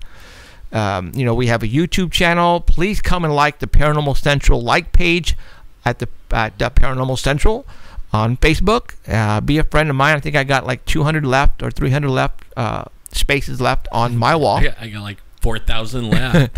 So go and like my page or be friends with me, Jeffrey Gonzalez. Type in Saying a Paranormal Society. I think it'll come up. And Alan is called Sasquatchin. Yeah. And that'll be Alan's Facebook wall, and you can become friends with him. And go check out our Paranormal Central section on artbell.com. There you go. I mean, we have a lot of stuff on there. It's pretty cool. Okay, so please tell everybody about us. Get the ball rolling. Things are happening for us. We want to keep the ball rolling, like I just said, because we're having a blast, and there's no way we're going to stop anytime 15 soon. seconds. So, all right, you guys. So we got about 10 seconds left, and I want to thank J.C. Johnson, and I want to thank Charles, and I want to thank Terry for calling in. You guys all have a good day, and Bye, guys. we'll see you guys next week, 7 o'clock, or it's 5 o'clock West Coast time. Peace out, you guys. Take care.